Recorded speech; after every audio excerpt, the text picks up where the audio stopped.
2 men, 2 philosophies, 2 choices,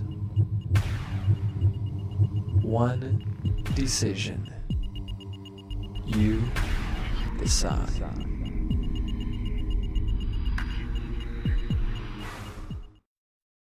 Well, hello, my name is Kent Hovind. I taught high school science for 15 years, and now since 1989 I've been an evangelist, and I travel and speak on creation versus evolution. It is my great privilege to do debates at universities against the people who believe in evolution. Now, this debate you're about to watch, I debated Dr. Pigliucci. This is my second time to debate him. Each time we've had a debate, there were problems with the camera, the microphone, something went wrong. This debate was taped by 2 different cameras, one on just VHS and one on digital. The problem was the digital camera had a problem with the audio, and the VHS camera had a problem with the video, so we ended up doing the best we could from the 2 tapes of splicing them together. You will find times throughout here where the quality is not very good, and I apologize for that. I'm sorry, we did not tape it at all. Somebody else taped it for us and sent us the tapes, so we can't take the blame for this, but we really think the material was offered was worth having, so that's why we've put this into our debate series. Dr. Pigliucci is from Italy. It's very difficult to understand sometimes, and you may have to play his section a few times to understand what he's saying. He talks fast with a thick Italian accent, plus does not keep the microphone very well in front of his face, so we apologize for that also. Anyway, I've offered to debate him again. I'll take on the whole UT science faculty at the same time with half my brain tied behind my back. We hope you enjoyed this debate. If you have any questions afterwards, please don't hesitate to call. Our website is drdino.com, or you can call our office 850-479-DINO. If you have some professors in your school that would like to have a debate, I do many debates and will fly up at my expense and debate any number of professors at the same time. And that ought to help raise a crowd. Generally, there's over 1,000 people that come to these things. The room will be packed, I assure you, if you want to have a debate at your university. Count me in. I'd love to do it. Thank you so much.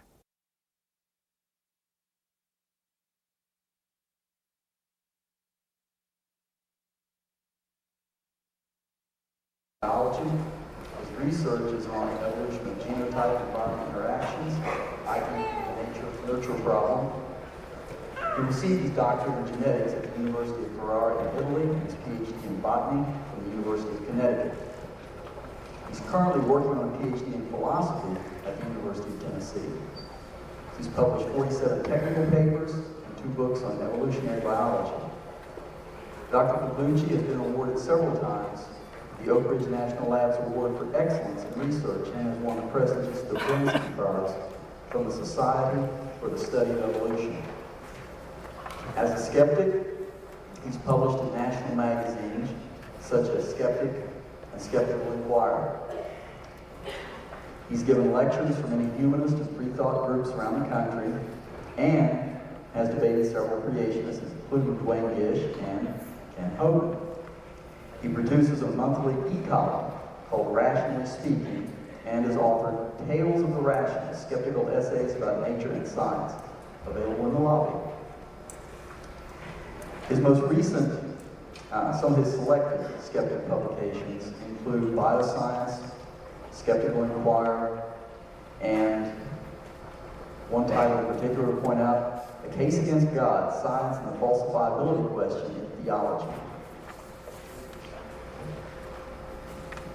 Dr. Kent Hovind is considered by many to be one of the leading authorities on science and the Bible, and he's dedicated to the proclamation of factual scientific evidence that supports the biblical record of creation.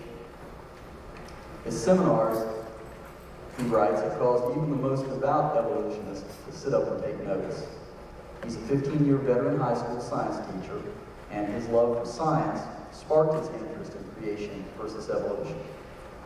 He saw the need for exposing evolution as a dangerous religious worldview and for arming Christians with scientific evidence that there are no contradictions between true science and the Bible. In response to these needs, shortly after finishing his PhD in education, he began a full-time ministry of creation science and evangelism. Since its beginning in 1989, his ministry has continued to grow, and he speaks over 700 times each year in public and private schools, churches, university debates, and on radio and television broadcasts. His humorous, fast-paced, illustrated seminars provide documented evidence against the unscientific theory of evolution. The information presented concerning dinosaurs in the Bible and the few that are still alive today reflects his study in the field of cryptozoology. His goal is to strengthen faith of believers and to confound and convict the evolutionists and to win the lost Christ. He offers $250,000 to anyone with real scientific evidence for evolution. He lives in Pensacola, Florida with his wife Jo and 2 of their 3 children. The 3rd child, Eric, also lives in Pensacola and speaks on creation. The format tonight will be fairly simple and straightforward. Each speaker will be given 30 minutes, and there will be no interruptions from the audience or one speaker to the other at that time. And we've already decided who will go first. That's Dr. Pigliucci. And since it was a football day, naturally we had to flip a coin to decide who would go first. After that, we'll have a short break. We'll gather written questions. You should have received some pieces of paper as you wandered in. You'll find some folks posted in each aisle during the break, so be sure they get the questions. They'll deliver them to me, and we'll start sorting them at that time. Then, when we regather, 2 15-minute rebuttals from each side, and then the series of question and answer. During the Q&A, each person, the person to whom the question is directed will be given 2 minutes to respond to the question. The other person will be given 1 minute for rebuttal. Okay, Dr. Pigliucci.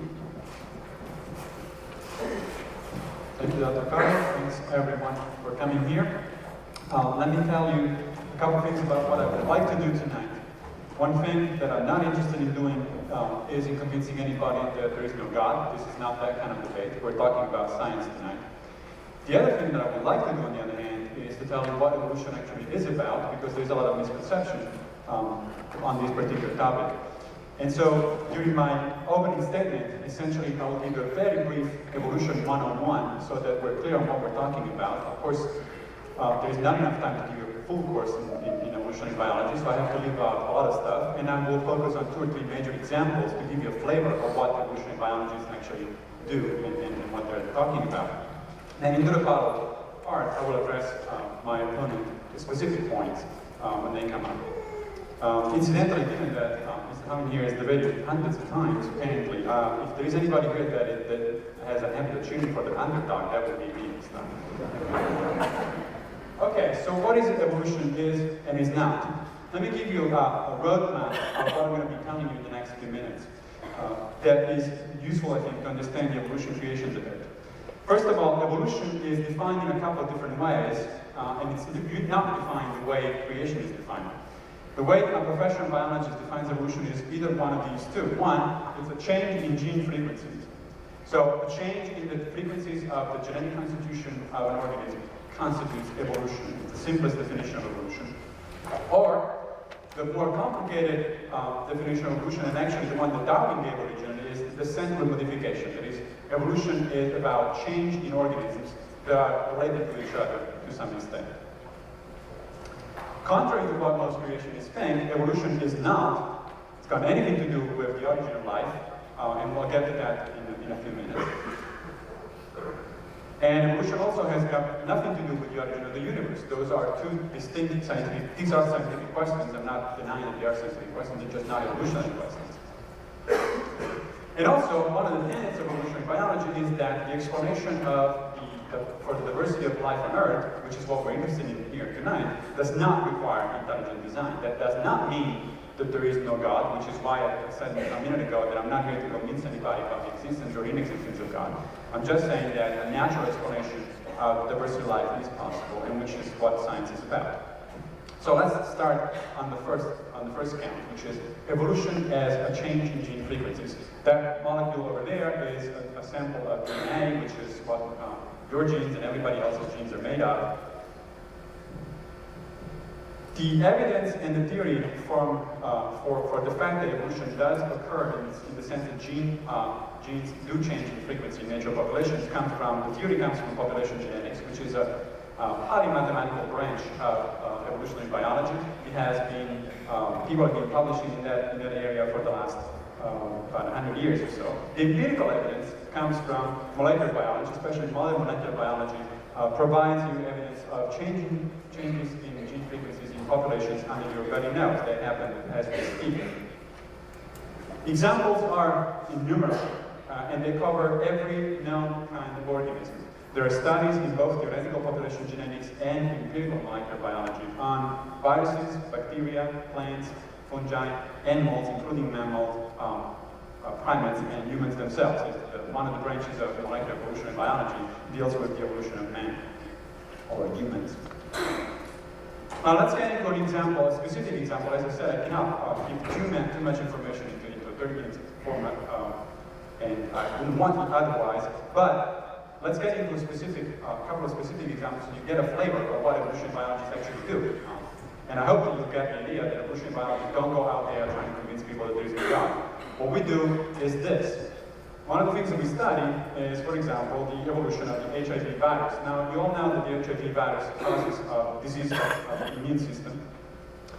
It is very common among vertebrates. In fact, it's found among dolphins as well. Something like the HIV virus is found among dolphins, which is why there's that pretty picture of dolphin out there. There are two major kinds of human HIV virus, and one of them, so-called HIV, they're called HIV-1 and HIV-2. I guess the person who discovered them wasn't too much into imaginative names. But HIV-1 evolved from chimp virus and attacked human populations in the 1940s. You can determine that both from molecular biology and from epidemiological studies. And then it spread to Europe in the 1970s. We actually know the person who brought it to Europe. It was a Swedish or a Norwegian settler who had been working in Africa for the previous decade or so. He went back there, and that he was the person who was infected. All of the European forms of HIV are derived from that particular individual. And the reason you can tell that is because of the tools that molecular evolutionary biology has available. As you also probably know, AIDS is very difficult to cure, and the reasons, in order to understand the reasons, you have to understand some evolutionary biology. It's evolutionary biology that tells you why is it that HIV is so difficult to cure. For one thing, the virus, which you're seeing over here, attacking a human cell, that's a human lymphocyte cell, a human defense immune system cell. The virus mutates very rapidly. Mutations are one of the two fundamental components of evolution. Evolution works with two fundamental processes. One is mutation, which is random, and the other one is natural selection, which is not random. Well, mutations in the HIV virus occur very rapidly, which is one of the reasons that it's very difficult to find a cure, because it literally mutates under your very nose, since it has a very rapid life cycle. The other one is the environment. The environment of an HIV virus is very complex because it depends on the sexual behavior of individuals, which are very complex and varied across the world. And in fact, they're so varied that there are different kinds of HIV virus that are adapted to exploit one kind of sexual behavior or another. All of this is perfectly understandable in terms of evolution. What you're looking at from the 1940s on is the evolution of a new form of virus and how it spreads through populations and adapts to new conditions. This is exactly what evolutionary biology would predict. Now, what about the idea of evolution as descent with modification, which was Darwin's original definition of evolution? So that's what he meant. He wasn't aware of this particular kind of diagram, but this is a diagram of the evolution of the ceratopsians. The ceratopsians are the three-horned dinosaurs, which are very common in museums, in paleontological museums all over the world. That's what we know right now, as of now, of the evolution of ceratopsians. These are the different forms and how they are related to each other. You can see incidentally that there are a lot of intermediate forms, which is another one of the myths of creation, that the intermediate forms are not there. Well, evolution is descent with modification, that is, as this kind of diagram that I'm showing here. It's studied by a variety of disciplines, including comparative anatomy and paleontology. And the evidence for this evolution by descent comes from a variety of disciplines, from organisms morphology, from the study of the physiology of those organisms, from the developmental biology of those organisms. All of these different pieces of information, which of course I don't have time to give you into any detail at this point, will fit very well with each other, and they represent the general evolutionary explanation of how life actually emerges. There's also, of course, evidence from the fossil record, and what you're looking at here is the evidence from the fossil record, or it's part of the evidence from the fossil record. I'll show you a few other pieces of evidence from the fossil record in a minute. But this is what evolutionary biologists mean by descent from by modification. Let me give a specific example, like in the case of the HIV virus for molecular evolution. Let me give you a specific example in the case of descent and modification. One of the best known examples of descent and modification that we have come to understand in the last few years is the evolution of whales, which is sort of summarized over here. These are the actual skeletons that have been found in the fossil record. These are the actual whales, currently living whales. There are two major kinds of whales, the sperm whales and the right whales is over here. So the baleen whales are one kind and the toothed whales are the other kind. These are some of the intermediate in the fossil record, and this is a reconstruction of what these intermediate might have looked like. Well, how do we know? Because we have a bunch of the intermediates. Of course, we don't have the actual animals, so this picture that is looking at you is not what we have. What we have is the skeleton of that creature. The evolution of whales started about 55 million years ago with some animals of this kind, which are called mesonychids. These were hyena-like creatures. They were scavengers and fish hunters. And if you want to find something today that essentially has the same ecological niche, you would have to look no further than bears. Bears have actually a habit and a way of living that's pretty similar to what the mesonychids would have had 55 million years ago. Then there is a large number of intermediate forms which have always been discovered in the last few years. Until a few years ago, I wouldn't have been able to tell you this story about the evolution of whales because we didn't know anything about the evolution of whales. 53 million years ago, it is only a couple of million years after the animal that I just showed you, and that's nothing in geological terms, it's a blink of an eye. Another animal appeared called Himalaya-cetus. It lived in fresh water and the sea. If you wait another 3 million years, you have Pachycetus, which lived on both land and water. And then you have this guy over here, Ambulocetus, which appeared between 45 and 50 million years ago. It had very reduced limbs, and you can see already that it looks much more similar to what today is our marine mammals than to the animal that I showed you a minute ago. In fact, it looks pretty much, and it has the same kind of habit, it had probably the same kind of habit, the same kind of lifestyle, of say a sea lion. So if you want to see what an intermediate form will look like actually today, you just have to go to the zoo and look at these kind of animals live. Of course, I'm not saying that a sea lion is an intermediate between whales and whale ancestors, but it looks like what an intermediate would have been.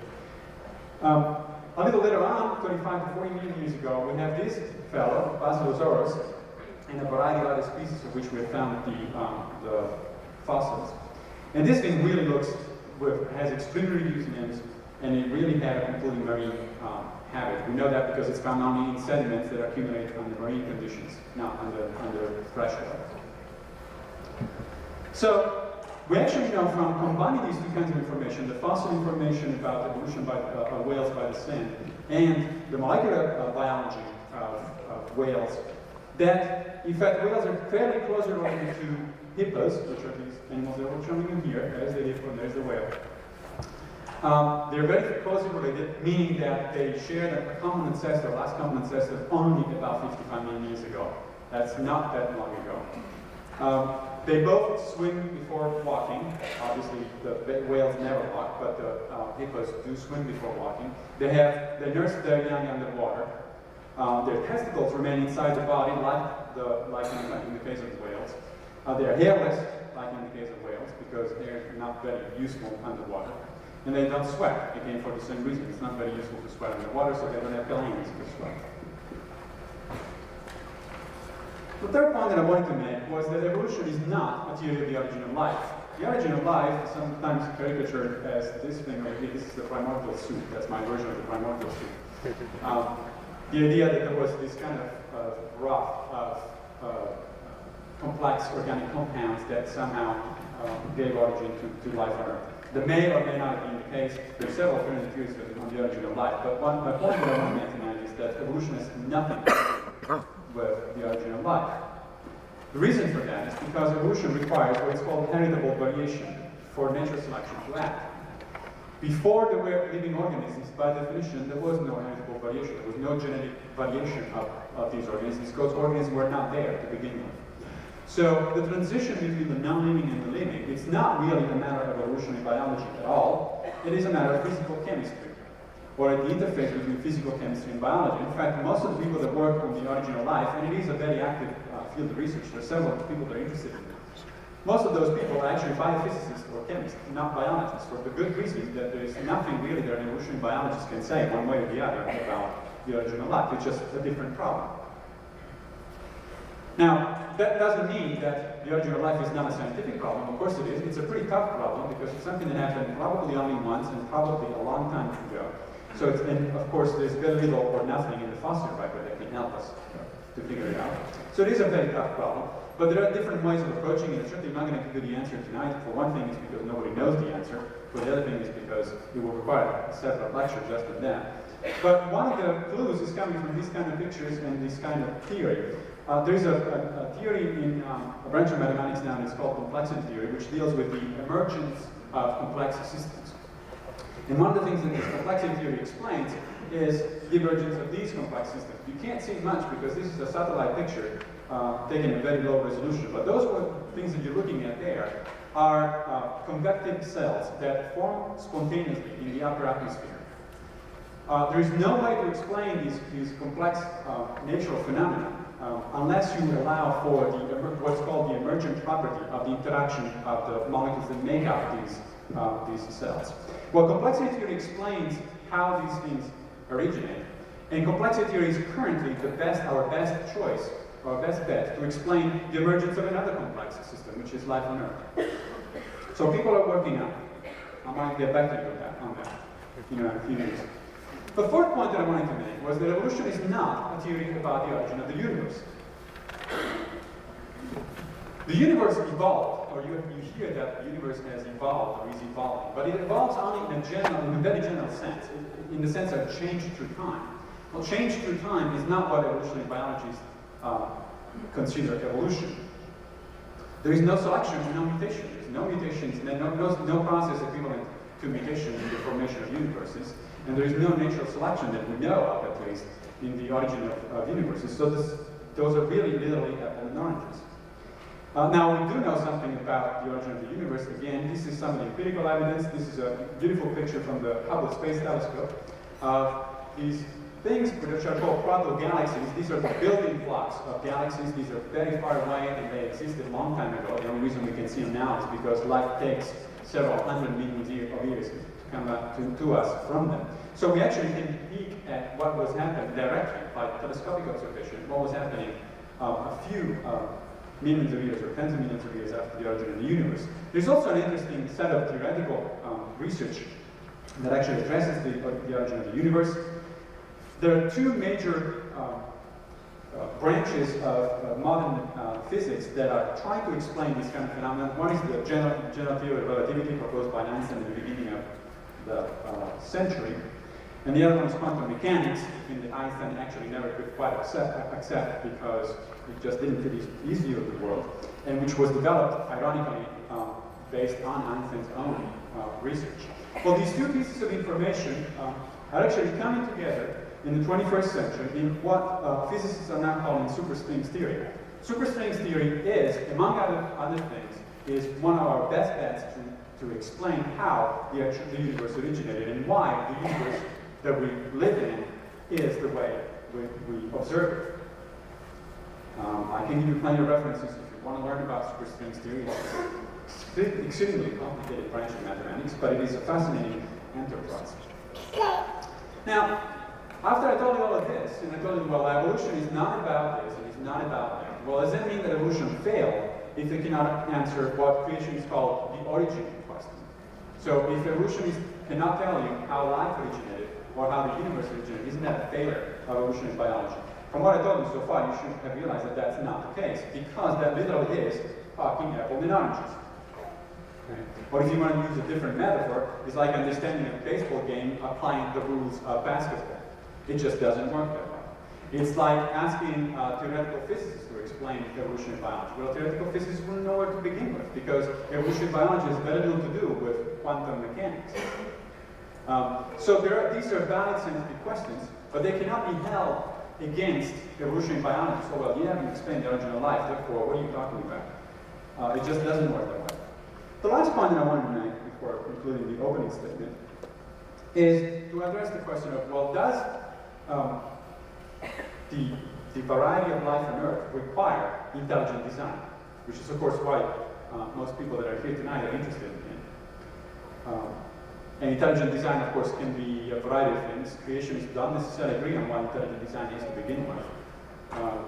Some of them think of certain kinds of a certain kind of God. Some of them actually think of, believe it or not, very smart extraterrestrials, a la Star Trek. But the question is, there are logical objections to the applications of intelligent design theory to the explanation of life on Earth. One is that it violates what is called Occam's razor. Occam's razor, which was proposed by William of Ockham in the 13th century, is actually the idea that you should avoid unnecessary hypotheses in order to explain something. What is an unnecessary hypothesis? Well, for example, I can explain why you're looking at this presentation based on the laws of physics.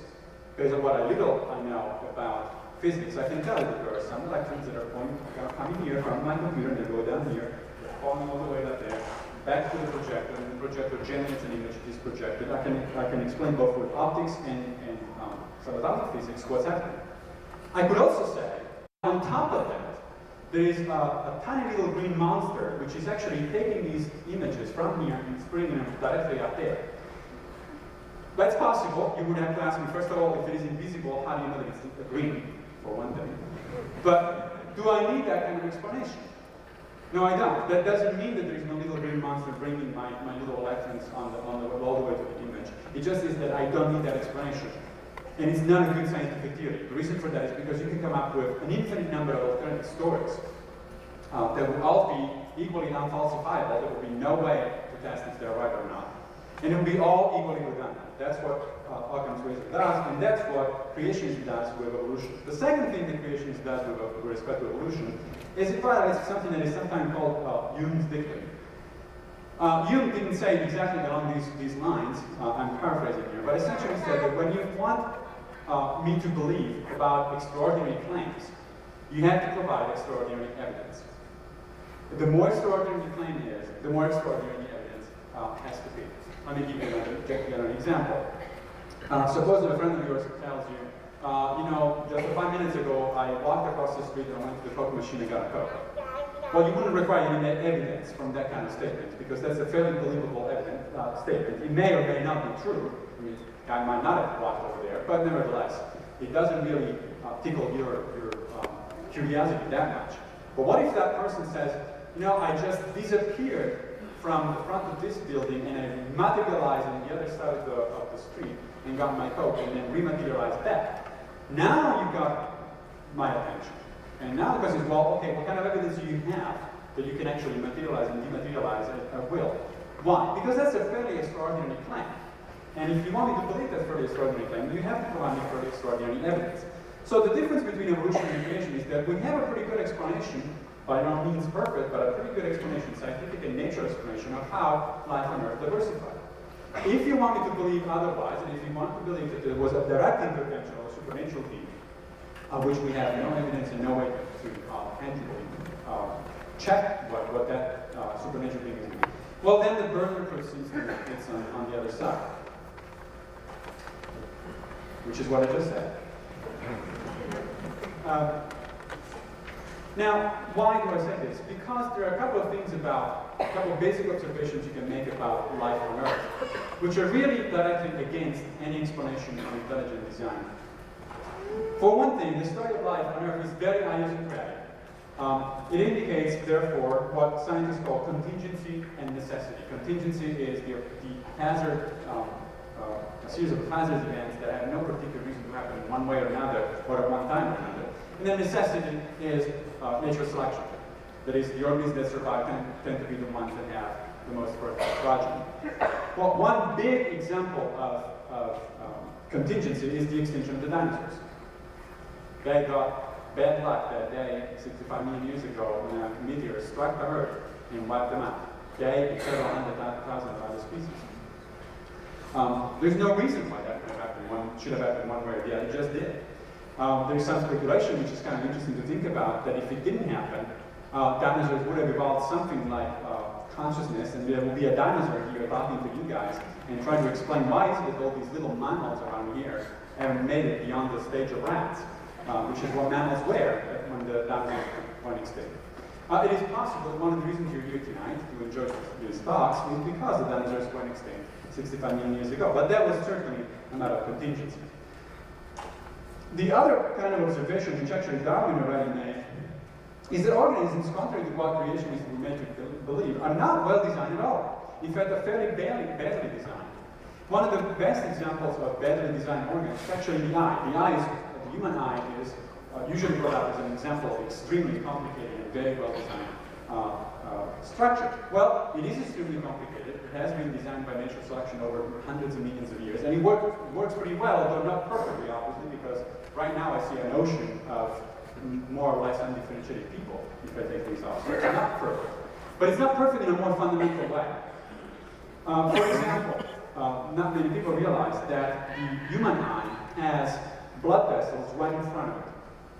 Okay, in front of the retina, instead of where a good engineer would put them, which is behind. One of the things that does is it causes all sorts of vision problems, including the fact that you have a blind spot.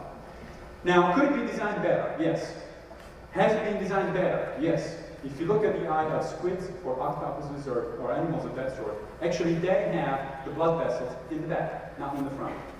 So I would conclude that either there was no intelligent designer and squids just got luckier than human beings, or the intelligent designer liked human beings much better squids much better than human beings, which is a possible conclusion. Now, thank you. I will actually not use this is my last slide for the introductory statement. If you have not followed all of what I said, or if you would like to learn more, that is the webpage where this thing is out there. It's called fpbio.utk.edu skeptic. I will repeat this later on during the rebuttal. As I said, it's quite difficult for people that are flooded with a lot of information all at once, actually to be able not to follow the whole thing. That happens to me quite often. So the presentation is up there for anybody to see. Now the question is, what is the evidence? Let me present you one little game. Suppose that you were looking at these pictures. Would you be able, without hesitation, to pick a human being as different from common ancestors of human beings or from other species of primates? In some cases it might be easy, but in some cases it might be a little bit difficult.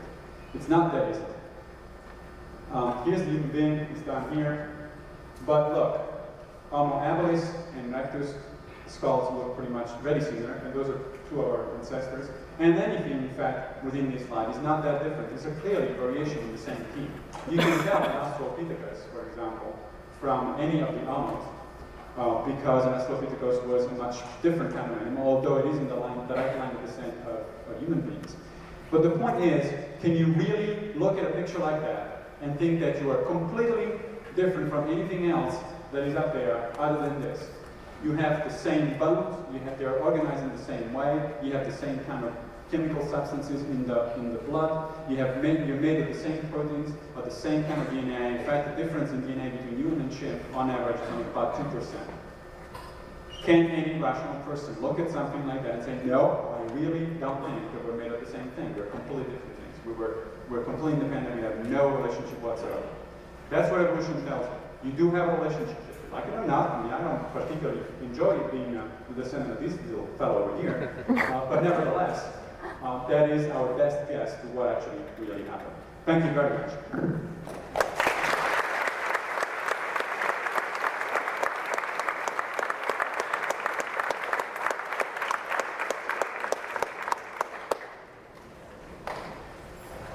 All right.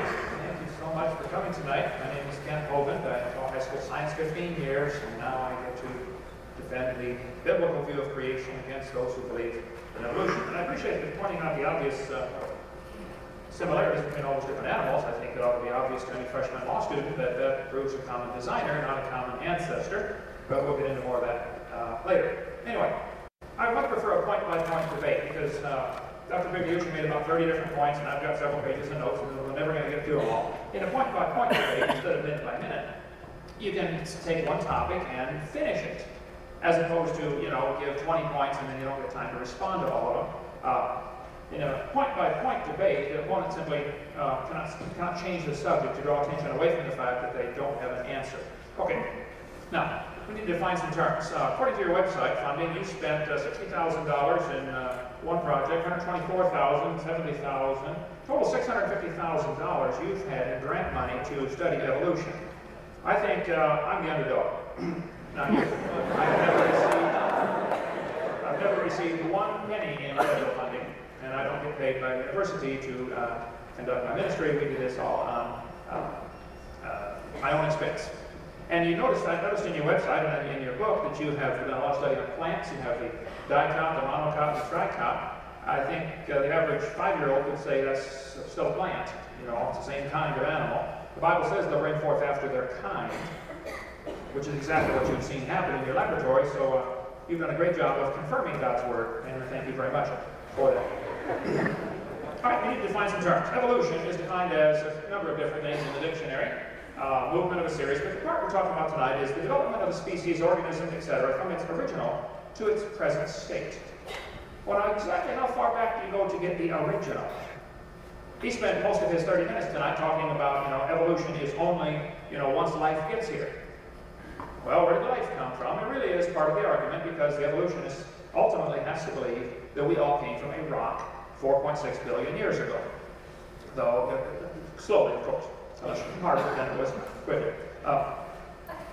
The theory that all species develop from earlier forms, this is typical dictionary definition of evolution. Now, science is things that we can observe, things that we can study, things that we know. God is the creator of science.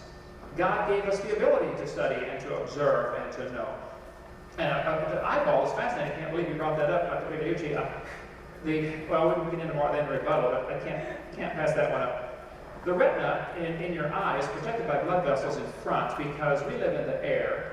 UV light is not a good insulator for air.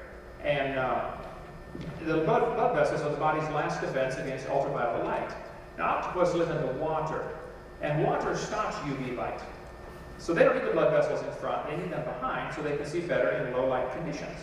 Now, if you believe the octopus has a better eye, I will pay to have yours swapped with an octopus any time. I assure you, you will blind in a few days. You need the blood vessels in front. So, science is things that we can observe, things that we can test or demonstrate. A theory is a speculative plan, a formulation of underlying principles of certain observed phenomena which has been observed to some degree.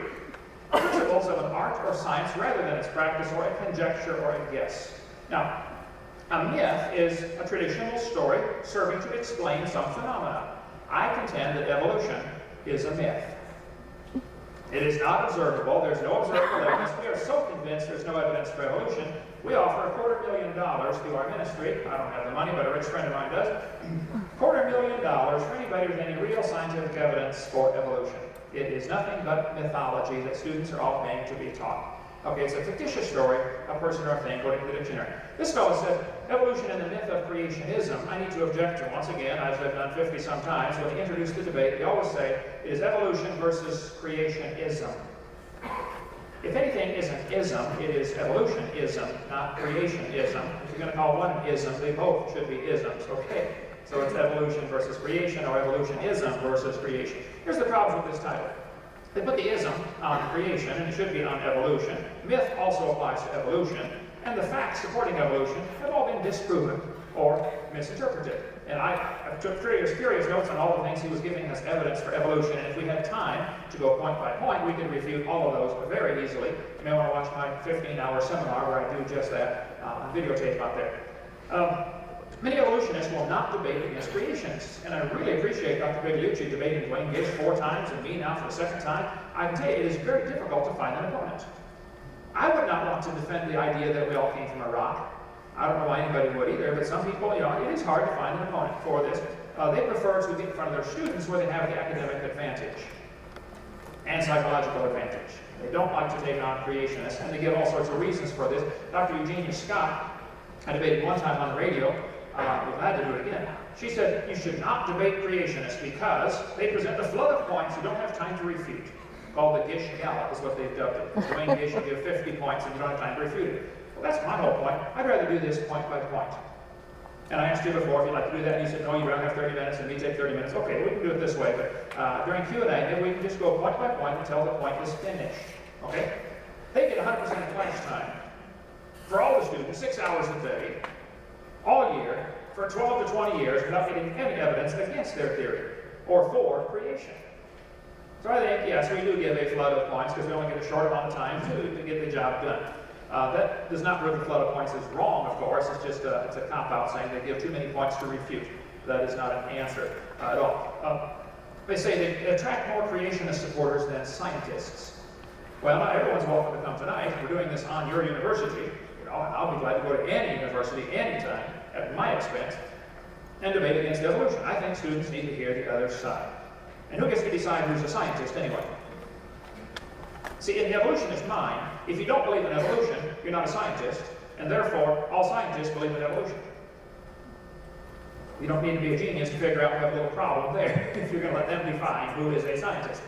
And the public, Genie Scott says, the public rarely has the background to understand the complex answers. Let me translate that for you. We're smart and you're dumb if you don't believe in evolution. That's how that translates. Anybody else get that translation out of it when you read it? That's what I got out of it. They're going to say the creationists like debates because it will ensure that a bigger crowd than if they spoke alone at some church. I would challenge you, Dr. Pigliucci or any other evolutionist, I want you to schedule a meeting to speak on evolution when there is no debate, when there's nobody, no controversy, and no students are required to come as part of their grade, and see how many folks show up. Just try that sometime.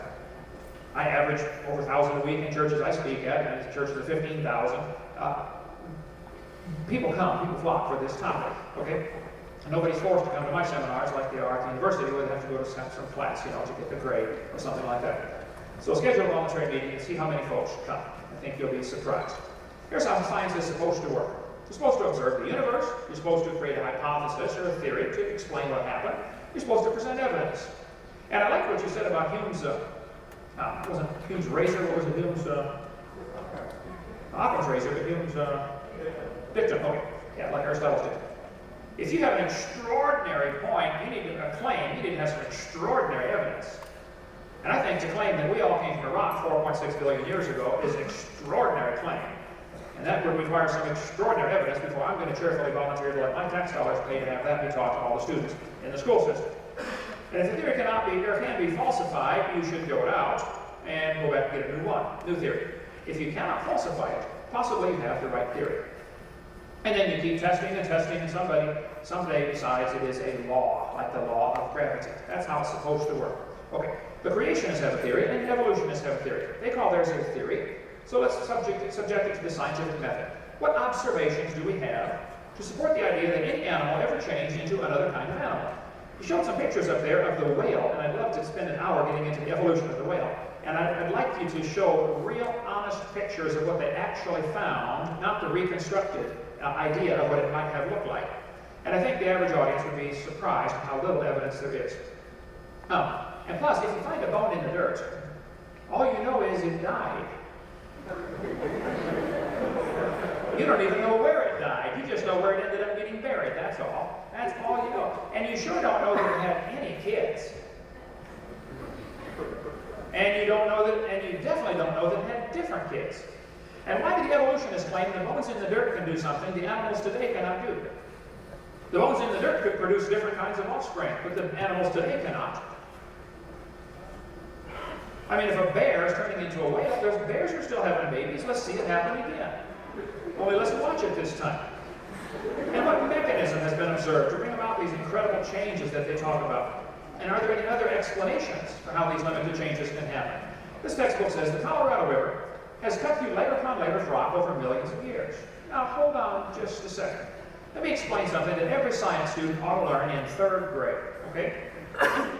There are facts. It is a fact Grand Canyon exists.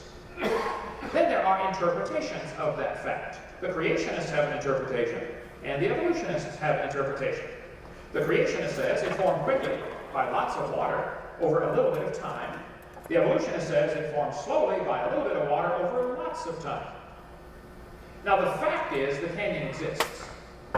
Whose interpretation is right? That's not part of the fact. That's just the interpretation of the fact. It's a fact the Earth has many layers of sediment. No argument out of me.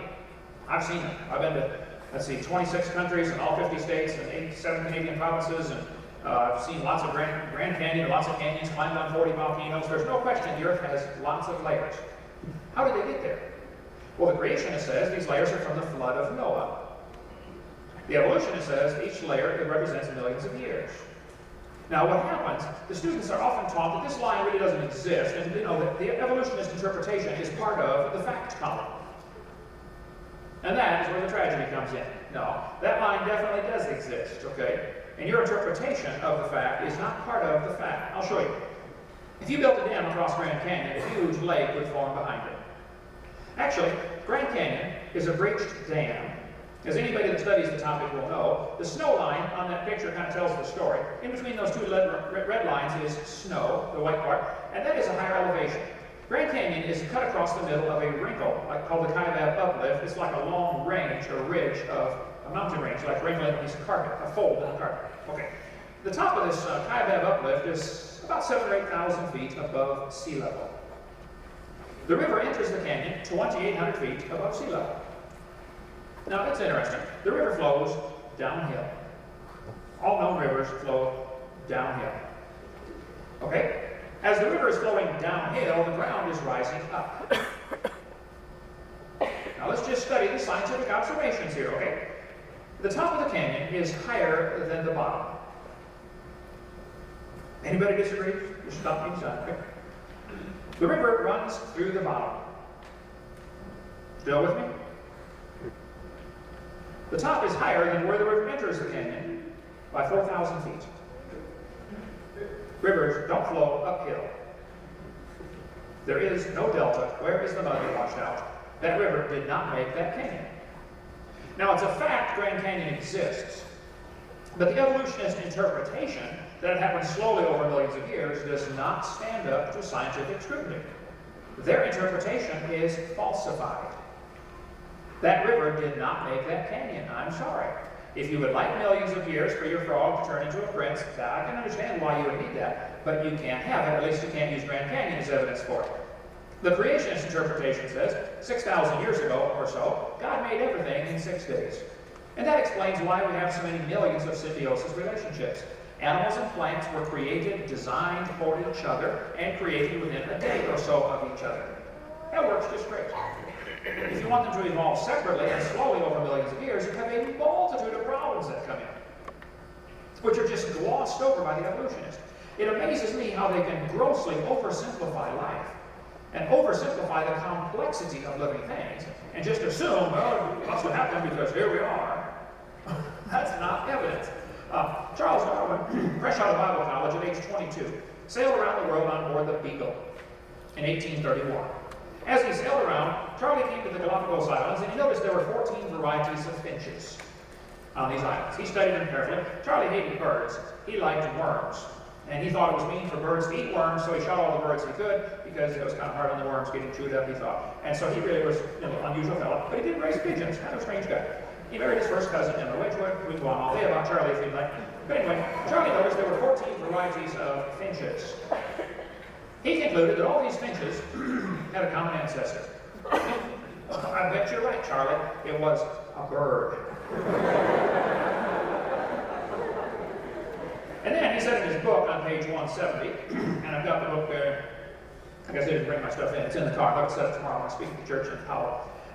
Charlie said in his book, it is a truly wonderful fact that all animals and all plants, throughout all time and space, should be related to each other. Well, now hold on just a minute. You count 14 varieties of finches, and then you conclude that finches and bananas are related? I think that's a little bit of a stretch from the observation, don't you think? Isn't that what he's saying? Birds and bananas are related? Am I reading that wrong? That's what he said. Everything is related. based on 14 kinds of birds? No, no, Charlie. See, what Charlie observed is often called microevolution. Now, microevolution is a lousy term. I don't like it, but everybody uses it, so we're stuck with it. And Dr. Pigliucci spent a lot of his time trying to deflect what I'm about to say here. Microevolution is a fact of science, folks. It happens. It is observable. Dogs produce a variety of dogs. Big dogs, little dogs, probably have a common ancestor. Dog. And big roses and little roses and yellow roses and white roses and red roses and pink roses probably have a common ancestor. Rose. See, microevolution is observed. This word evolution really does have 6 different meanings or stages or levels, whatever you want to call it. Cosmic evolution is the Big Bang. Some evolutionists say this is not part of the argument about evolution. Okay. Well, if it's really not part of the argument about evolution, then why don't you help me get it out of the books? Because I guarantee the biology books used in this campus that you teach from have this included in with the books on evolution. It starts off with statements like that. Take it out of the books if it's not part of the subject, okay? This book has it for a high school student. 18 to 20 billion years ago, there was a Big Bang. Well, let's get that out of the books. Science books ought to teach science, okay? Then they're going to say, the second one would be chemical evolution. According to the Big Bang, hydrogen was produced and a little bit of helium. Well, there are 107 different elements if you count the synthetic ones. How did they evolve? This is not talked about much, but chemicals would have to evolve, folks. I mean, that's a long, each molecule is, chemical is incredibly complicated. Just the right number of protons and electrons and neutrons, and it's just really pretty interesting. They are so complex. They don't talk about that much, but there would have to be some chemical evolution. Then we'd have to have stellar and planetary evolution. How did the stars evolve?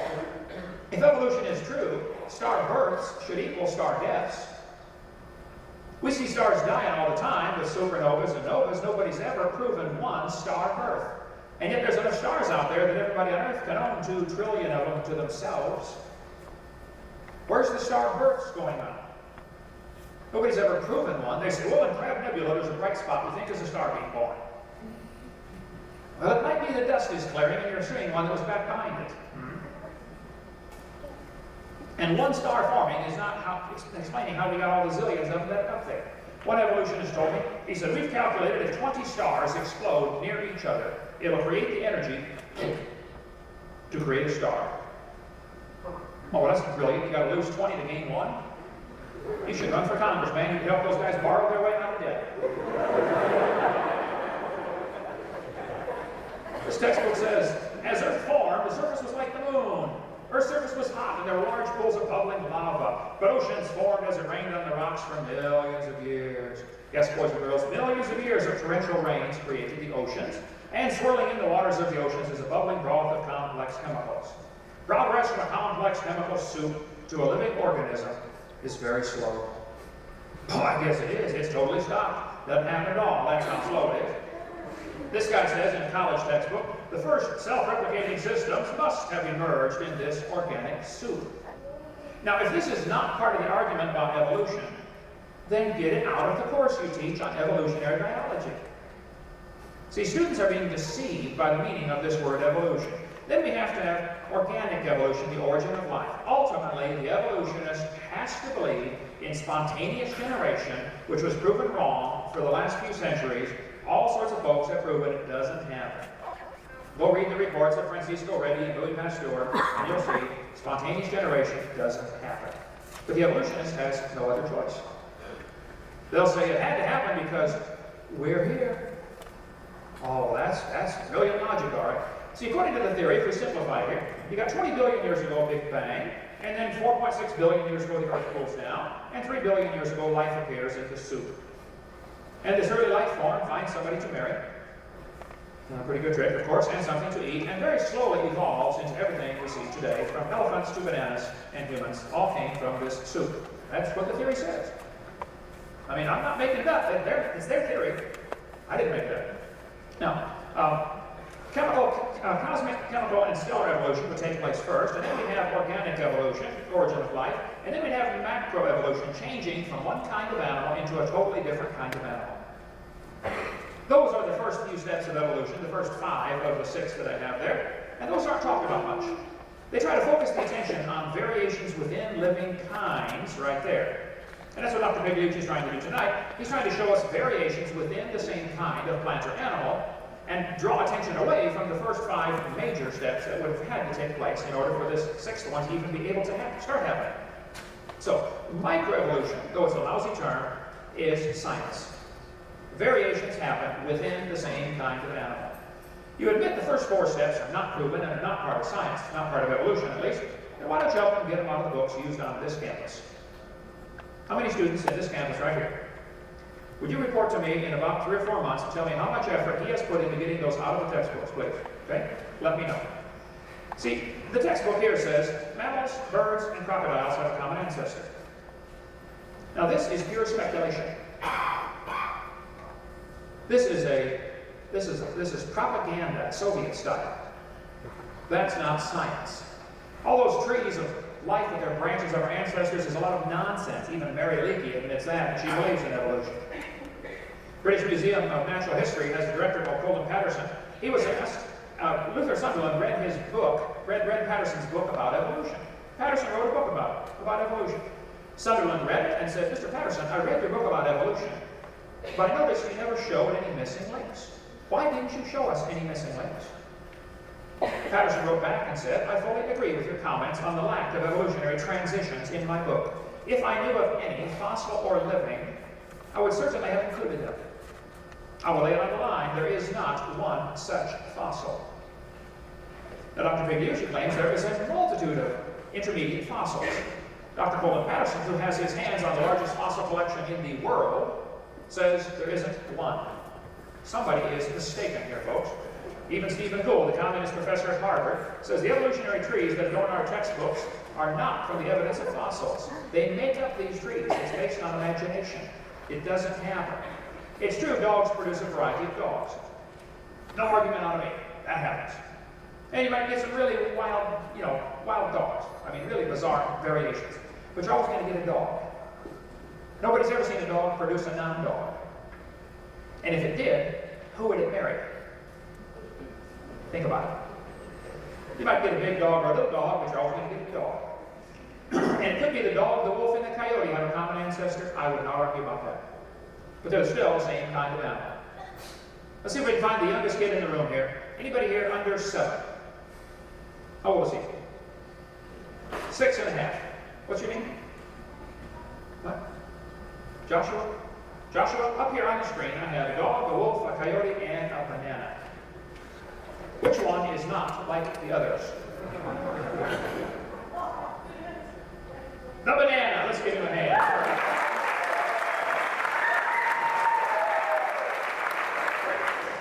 All we observe are variations within the same kind of animal. It could be that the horse and the zebra have a common ancestor. I wouldn't argue about that. Stand back and look at them. They're the same kind of animal.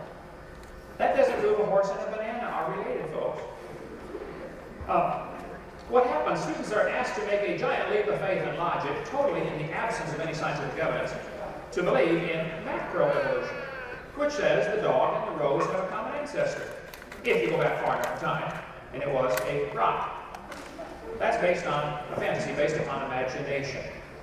See, this is never talked about. This one's not talked about much. This one is talked about a little bit, but they really focus on microevolution, or variations, within the same kind. And that's all it is a variation. But we don't argue about that. That happens. The rest is assumed. They try to sneak them in as if it's a package deal. Well, if you believe in evolution, you have to believe in the whole thing. You have 5 minutes left. Oh, man, I'm just getting rolling. Okay. Number 6 of those 6 is true, but the other 5 are smuggled in. Students are given one definition, like descent with modification, which is true. Even Dr. Pigliucci tonight in his slide said, evolution is a change in gene frequency over time. Now that is kind of a deceitful definition of evolution, because that's the same as I've said, the animals are going to bring forth after their kind, and you might get a gene frequency. But see, changing the gene frequency does not change the genetic complexity, and it doesn't add any new information. It doesn't make a new animal. Changing the gene frequency is like scrambling up the letters of the English alphabet. You will never get Chinese words that way.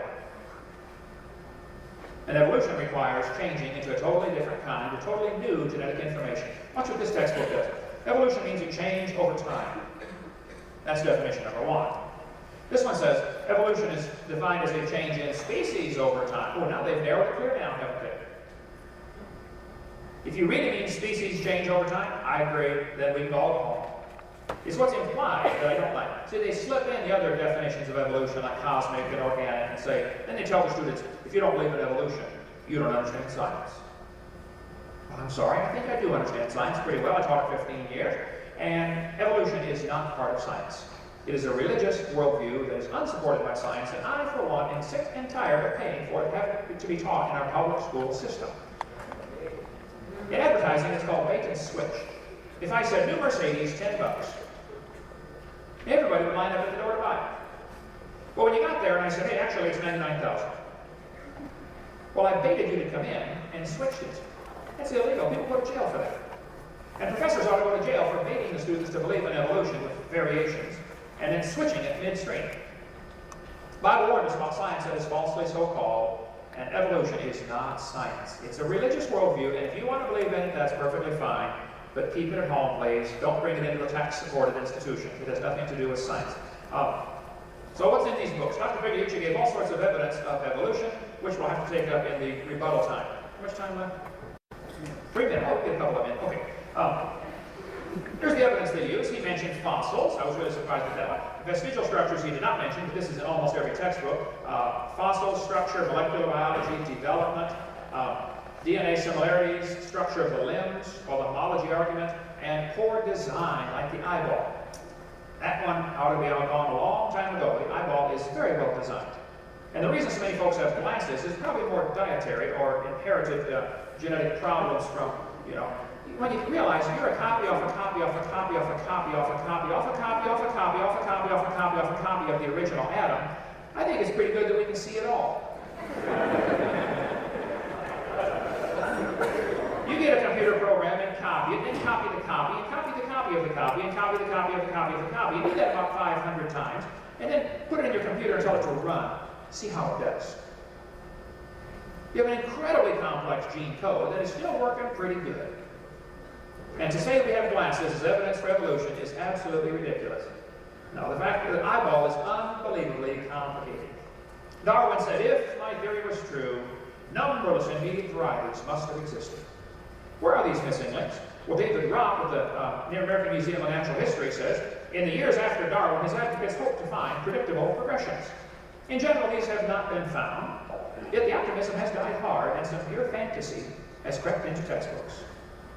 There is some fantasy in the books used in this campus right here, things that are used to support evolution that ought to be taken out. There aren't any missing links, folks. The whole chain is missing. Gould said, the absence of fossil evidence is a nagging problem for evolution. We know the theory is true, now we just need the evidence. That's not how science works, Steve. Okay? Find a fossil in the dirt, all you know is it died, folks. That's it. That's not evidence for evolution. Fossils don't offer any evidence at all. You don't know that it had any kids. You certainly don't know that it had different kids. And just because you can arrange them in some kind of preconceived idea of what you think might have happened, that wouldn't hold up 2 seconds in a court of law. I can arrange knives and forks and spoons in order and prove they evolved from each other. Doesn't prove a thing. Each one was designed. We'll get into more in the rebuttal section about embryology. He mentioned development. I was surprised that one's still in there after being proven wrong 127 years ago. We'll get into that later. Thank you, sir.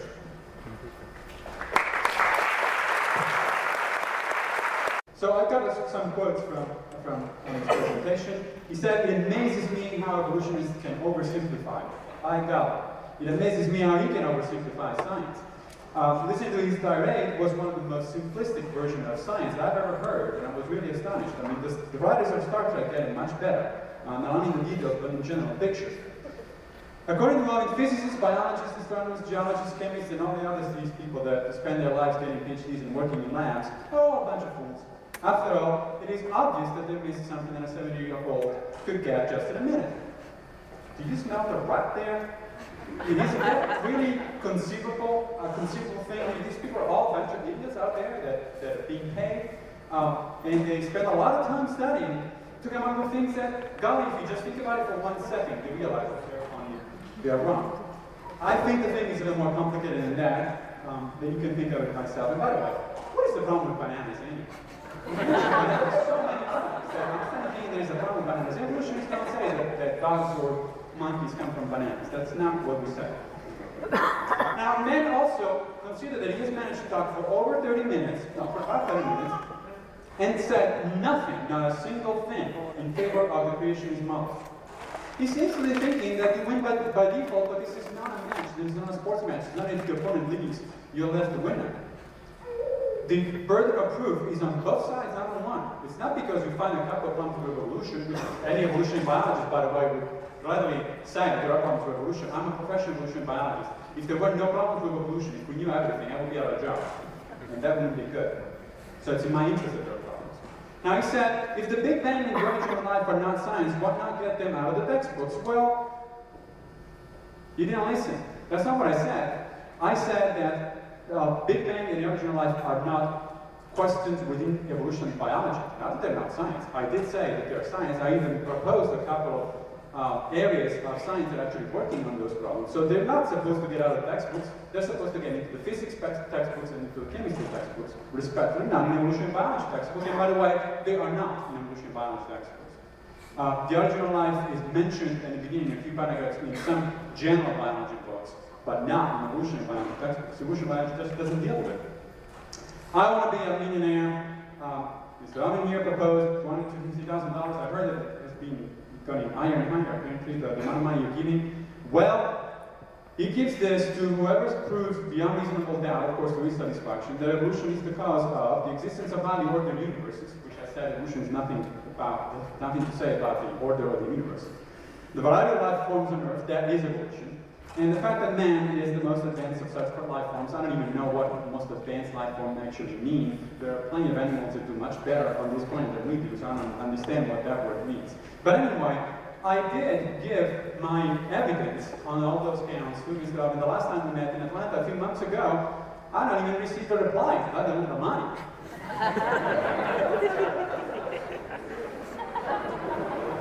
Now, Mr. Hovind's tall tales are very interesting. The kind of tales that you find in the following sources. One of the things, if you visit his website, is very instructive. I spent countless enjoyable minutes on it. For example, he believes that dinosaurs live among us, and what is the proof? Well, by golly, there is a picture of the Loch Ness Monster over there. Of course, that has been debunked, and that kind of pictures you find usually things like the Weekly World News, together with a jumping at blockbuster, and a Chicago woman has 3 brains, and things of that sort. That's the kind of evidence that we have. He claims that that picture has not been debunked. It has. He also believes that evolution has been shown to be false. There was a link to his website to this kind of source. This would really be a problem with evolutionary biologists. This is supposed to be a dinosaur skeleton, dinosaur skull, directly eating a human being. Now, if you're about paleontologists, you smell another rut right there. And sure enough, that was actually an April Fool. It was a hoax put up by the News for Mexican Science and Reason. And they did say that was an April Fool, of course, after April 1st. This Hovind is not even on the mainstream of the creationist establishment. He mentioned Dr. Duane Gish, which I had the pleasure of debating several times, from the Institute for Creation Research. Well, Dr. Gish disagrees with several things that Mr. Hovind believes in. For example, Mr. Hovind believes that this is a real thing. This is the Biloxi River in Texas, so-called human tracks, which are found right next to dinosaurs. And again, one of those proves that dinosaurs existed at the same time as humans. Too bad that being debunked, they're actually dinosaur tracks. And not even the Institute for Creation Research believes this thing anymore. Mr. Hovind does, at least the last time I checked his website. I would maintain that his predictions are pretty bogus. He had on his website, it's not there anymore now, that the New World Order will implement the World Domination Plan by May 5, 2000. The world's population will be reduced then to 500 million people. Well, it hasn't happened, has it? So what kind of are we using now? Certainly not the regular one, because we still haven't seen a New World Order, and the population, unfortunately, is up to 6 billion. Now, there's a series of other preposterous statements. I'm just going to list them because it's really difficult to disprove them, and they don't require to disprove. The Smithsonian Institute killed thousands of people to augment their collection of human miscellaneous. 5 billion people could drown in Loch Ness and nobody would notice. You have any idea of a large scale? Loch Ness is large, but it's not that large. 5 billion people is a lot of people. Evolution is responsible for what happened in the Indians. Meaning the Americans, the Native Americans. I don't know what that is talking about, so I had to do some research. And it turns out actually that the trail of tears, which is what he's referring to, the forced removal of the Cherokees, happened in 1838. Well, the origin of species, which marks the beginning of evolution of biology, was probably in 1859. That was about, what, 30 years later. How can evolution be responsible for something at the time in which it happened, evolution wasn't even around? The Great Pyramid was not built by the Egyptians. Well, go tell that to the Egyptians, because they're very proud of it. UFOs are Satan's way of getting around. I don't think there's any evidence that UFOs are even around, let alone that Satan uses them as spaceships. And why would Satan need spaceships anyway? And finally, microchips will play an important part in the mark of the beast. I don't even know what that is, but probably, if it refers to Bill Gates, I can probably believe that. So, I think there is only one reality out there. One of us is profoundly mistaken. Of course, you can guess who I think is profoundly mistaken. You have to decide for yourself, of course, not tonight. My main goal tonight was really to confuse your ideas as much as possible. That is the first step toward enlightenment. Once that you're not so sure of your position, then you can start going out there, go to the library, read some books, read some articles, keep thinking about these things for the rest of your life, because they're not that easy. 70-year-olds do not grasp these topics on the spot, and neither does anyone else over here. But so you have these two choices.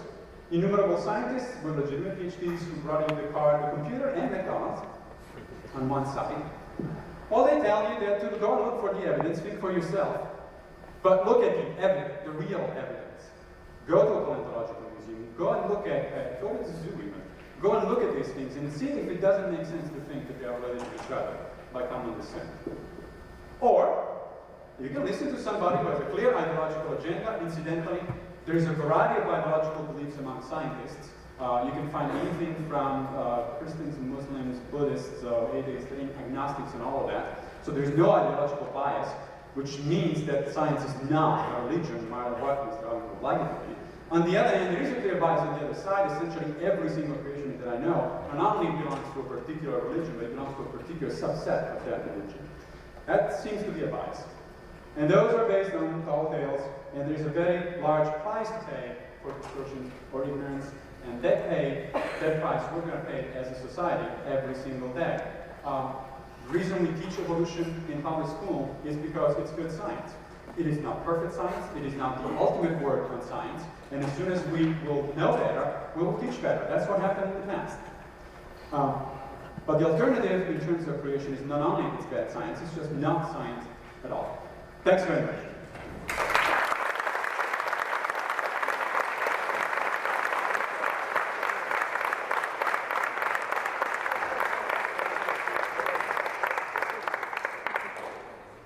All right. Well, this is why I said at the very beginning, I much prefer point by point as opposed to minute by minute, and we'll try to get as many points in here as we can.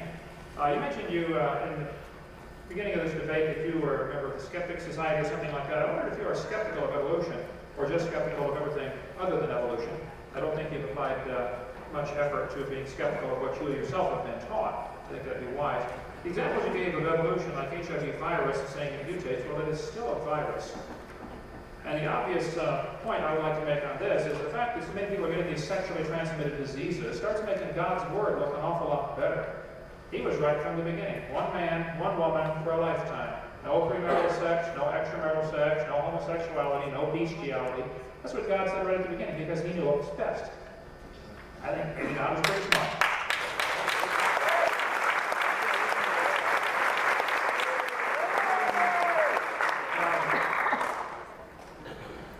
There's several things for the sake of time I want to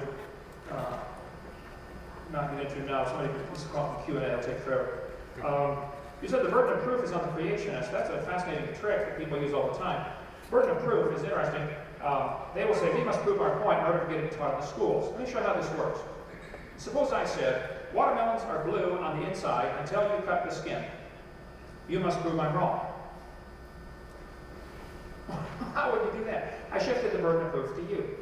Evolutionists think of it like this. We know evolution is a fact, and you must prove it's not correct. That's putting the burden of proof on us. No, he can spend his tax dollars, he can spend his money any way he wants. I don't care what he believes. I don't care how he spends his money. But he wants to spend your money and my money to teach his religion in this school. And that's what's going on, and that's what everybody objects to. You mentioned about are all the scientists fools. 61% of the population believes the earth is less than 10,000 years old and God made it. How many of you here tonight believe God made the world? Are these folks fools? Okay. Well, they haven't studied geology. They're just dumb. They're not fools. They're just dumb. That's what you're implying. When I said, are they fools? You said, no, they just haven't studied. In other words, they're dumb. That's what you're implying. That's exactly what you're saying. How many of you felt like he said that to you? There we go. Okay. Half of them. No, but let's see. The extinction of the dinosaurs 65 million years ago, that would be interesting to talk about that for a long time. Okay, some of the ad hominem arguments you gave in the last rebuttal here, I'd like to address. It seemed to be a blast Hovind instead of defend evolution. The Champ photo, the picture you showed was Lake Champlain, not Loch Ness, okay? They're several thousand miles apart. Okay, Lake Champlain is in America, between New York and Vermont. That was the Lake Champlain photo, and that has never been debunked. Okay, about 1,000 people claim they've seen Champ. Discover Magazine, 1998, 58 people watched Champ. Discover Magazine, I got the reference in here. 58 people watched Champ swim by their boat for 5 minutes. Reported in Discover Magazine, 98. I can get you the documentation if you'd like. There have been a lot of people who claim they've seen Loch Ness Monster. A lot of people claim they've seen Champ. I just put on my website and in my seminar some of the thousands of sightings of dinosaurs that might still be alive. I have never claimed that they are. I think that they probably are if you're still alive. But I think if you'll listen carefully to my tape without bias, you will say, Hovind treats this very realistically. He says, here's the evidence. Now you look at the evidence and decide what you want. I have personally interviewed over 60 people who claim they've seen one. I've never seen one. I've talked to 60 people who claim they have. That's as far as I go with it. How many seen my tape 3 about dinosaurs still living? Get it up there on the back table. I'll give you one tonight if you like it. Okay. You mentioned there was a link on my website about the dinosaur eating the man. Now either you're misinformed or you're lying. There was never a link on my website. I mentioned in a seminar one time, somebody sent me an email as I was heading to a meeting, and they said, hey, did you see they found a picture of a dinosaur eating a man? I said, no, that's interesting. That night in the seminar, I said, somebody just sent me an email to say that they found a skeleton of a dinosaur eating a man. I haven't checked it out yet, but you might want to check out this website, and I gave the website verbally to that one church. The next day, somebody said, but Hovind, have you checked out that website? I said, no, I just heard about it yesterday. I'll check it out today. I checked it out, found it's an April Fool. It was never on my website. Stop telling people it was, okay? All I did was one time say that I just got an email about this and I haven't checked it out yet. That's what I said. Okay. Let's see. Slinging mud, you know, it's easier to sling it than get it off of you. You mentioned that I made a prediction the New World Order would come May 5th of the year 2000. Now you need to go back and watch the tape yourself, okay? I've got the documentation. I showed the cover of a book and I said, and right beside it was the text, I don't have it with me anymore. I said some people in the New Age movement, a guy named Richard Noone, N-O-O-N-E, had written a book called May 5th, 2000, The Coming Ice Epic. He said that by May 5th, we're going to have the population down to 500 million, and this is going to be necessary to bring in the New World Order to get rid of some of the people that are here.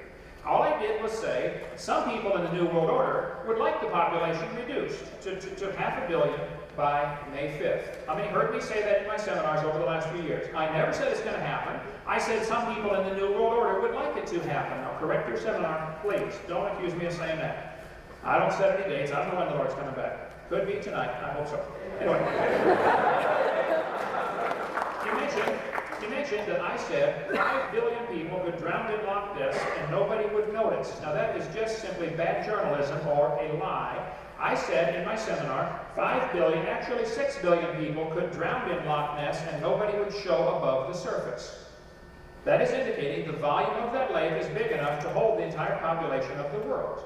That is not saying nobody would notice. Now correct your seminar, please, okay? I never said that, and don't accuse me of being a liar, because all I said was, and you check out the volume of Loch Ness, it will hold the bodies of 6 billion people. Figure it out for yourself, okay? The Trail of Tears, when the Cherokee Indians were moved out of this area right here in 1938, And then you mentioned, I said that what happened to the Indians is largely responsible because of the teaching of evolution. Just because Darwin's book came out in 1859, you should know of anybody who teach courses on evolution. The evolution theory has been around long before that. Aristotle taught a form of evolution. He had his great chain of being in 400 BC. Charles Darwin's grandfather, Erasmus Darwin, wrote most of the things that Darwin plagiarized in his own book and never gave his grandpa credit. The theory of evolution has been around since Satan in the Garden of Eden when he told Eve, you can be like God. That's what evolution says. Man is evolving and progressing. And what happened to the Indians was the result of the racist philosophy that one race is better than another, and the white man's manifest destiny is to rule this continent from shore to shore, and it is directly tied in with evolution thinking that one race is better than another. The Bible says very clearly, all nations are of one blood. Read Acts chapter 17, Acts chapter 2, a couple other references talk about that. We all descended from Adam, and then later from Noah at the time of the flood. There is certainly no biblical reason to be a racist. The Bible offers no justification for racism at all. But if you check the history, you find Adolf Hitler killed the Jews because he thought they were an inferior species. He also hated the blacks because they hadn't evolved far enough. Pol Pot killed half of his entire population because of his belief in evolution. He was a communist. He killed half the Cambodians because he wanted to help speed up the process. Adolf Hitler had decided that blonde-haired, blue-eyed Norwegians, born as Dorothea Dag, yeah, sure you betcha, he said they were the superior race. And if we could help out, we could speed up evolution by eliminating the inferiors. Evolution and racism go hand in glove. And yes, the Trail of Tears took place in 1938. I know the history about it real well. Sam Houston married one of the Cherokee princesses and nearly quit Congress over this issue of what they were doing to the Indians. But it was because of the evolutionary mentality. Just because Darwin's book came out years later does not prove my statement is wrong. Evolution's been around long before Darwin's book came out. He just simply gave a mechanism for how it supposedly happened. That's all. You should know that if anybody. I never said UFOs are Satan's way of getting around. Watch my videotape number 7. I don't know where you're coming up with this stuff. I have on my videotape number 7 what we call frequently asked questions. I also have it on my website. I speak 700 times a year. I get lots of questions asked to me. One of the questions, you got my notebook right there, UFOs. You can read my answer in my seminar notebook. I'll give you one of those if you'd like it. I said, I don't know what UFOs are. I've never seen one. I've never even talked to anybody who has seen one. I've read some books about the subject. I've read some interesting books about the subject. There are 2 theories about UFOs from a Christian perspective. One theory is that it's top secret government craft. The government works on all sorts of things they don't tell us about until 20 years later, like SR-71 and the Blackbird and all these different top secret projects. And some people think, and I show the pictures of books you can read, some of these people think these might be demonic. Satan needs a way of getting it. He can only be one place at a time, whereas God can be all places at all times. And so some people think Satan might use UFOs as his means of transportation. I never said I believed it. I just said these are the 2 theories I'm aware of, and these are the books that talk about this. Now you go study the subject for yourself. So don't accuse me of believing something like that. I think it's getting pretty desperate when you have to resort to ad hominem attacks like you did tonight and accuse me of things, and you don't even do your research to find out if I'm right or not, or what I said. I didn't say any of those things. Now, that's why I much prefer a point-by-point discussion as opposed to have to stand up and defend myself, because we left an awful lot of things hanging about evolution theory that really ought to be discussed tonight. You mentioned in your initial presentation that development is evidence for evolution. If you are implying by that the human embryo has gill slits, I would certainly hope you're not meaning that, because that was proven wrong in 1874. If that's what you're implying, then shame on you. You ought to quit your job at university and get an honest job picking peaches or changing tires and quit deceiving these kids. You're not talking about the gill slits. You think we have evidence of evolution from development of different animals. When you get time, please expound on that, because I'd like to tear that one apart very piece by piece, very slowly. Okay? All right. I don't mind standing up and defending what I believe, but if I get falsely accused, I'm going to defend myself. I think everybody has the right to do that, and I have been falsely accused tonight. How much time do we have left? You had 3 minutes. 3 minutes, okay. You said the eye, what you gave is interesting. What's the right word for that never mind, doesn't matter. You said about the human eye, you said it is, number one, you said it's poorly designed. Therefore, there are two conclusions we can come to. Either there is no intelligent designer, or God loved octopus better than humans. This is called, I forget the term for it, maybe somebody can help me, where you give two false options, neither of which is right. Who do you want to vote for, the Democrats or the Republicans? Maybe there's another option. No. There's another option that maybe the designer designed it right and you don't understand why it's designed that way. I mean, that's the option you never even mentioned. So you give two options as if that's the only two. Then what's the average student in his class going to think? The average student's going to leave that class mocking God, thinking God made a mistake by designing an eye with the blood vessels in front of the retina. The blood vessels need to be in front of the retina or you'll go blind. They block UV light. You better study it out some more. You mentioned about the whale evolving. I guess I need to show you the picture of that one. I'll never get there in 3 minutes. Somebody bring that up during Q&A, please, and we'll get into the whale. The whale has little bones in his pelvic region that are not used for walking on land. That simply amazes me that anybody would still teach that after it's been proven wrong so long ago. Those little bones in the whale are necessary for muscles to attach to that are essential in reproduction. The whales cannot reproduce without those little bones and those little muscles. It has nothing to do with walking on land. Let's see. We've got 3,500 pictures in here. It takes me just a few moments to find them. Here we go. If I was in a different program, I would have hyperlinks. Okay. Children's book on whales. Just imagine whales walking around. It's true. The whale has a vestigial pelvis. Vestigial pelvis in this whole biology textbook. Here are the bones they're talking about. Go to the Los Angeles Museum of Natural History and you will see those little bitty bones hanging down right there. Yep, you can walk on land all right. There's the proof. Those bones are essential for reproduction in whales. They have nothing to do with walking on land. They never did. And all they found for the packy, whatever it was you mentioned about the whale, was part of the jaw and a couple of teeth. How you can tell it walked at all from the jaw and a couple of teeth, I don't know. But I think if you're going to tell your students you have evidence for evolution, you should let them decide based on the real facts, not somebody's interpretation of the facts. By the time the student gets it in the textbook, it's already been digested for them. And they're told what to believe. They're not taught how to think, they're told what to believe. That's what's happening in this university. Thank you so much. Thank you.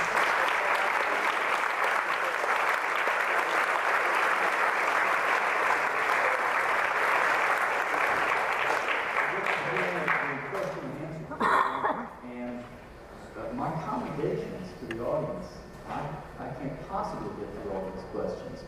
What I've attempted to do is to sort out the redundancies and to throw out the statements so that we really do have questions. So the first one, we'll keep going in the same order. I'll allow 2 minutes for a response to the question, 1 minute for rebuttal. The questions are directed to one or two of you, so I will begin with a question directed to Dr. Pigliucci. Which evolved first, the immune system or the need for it?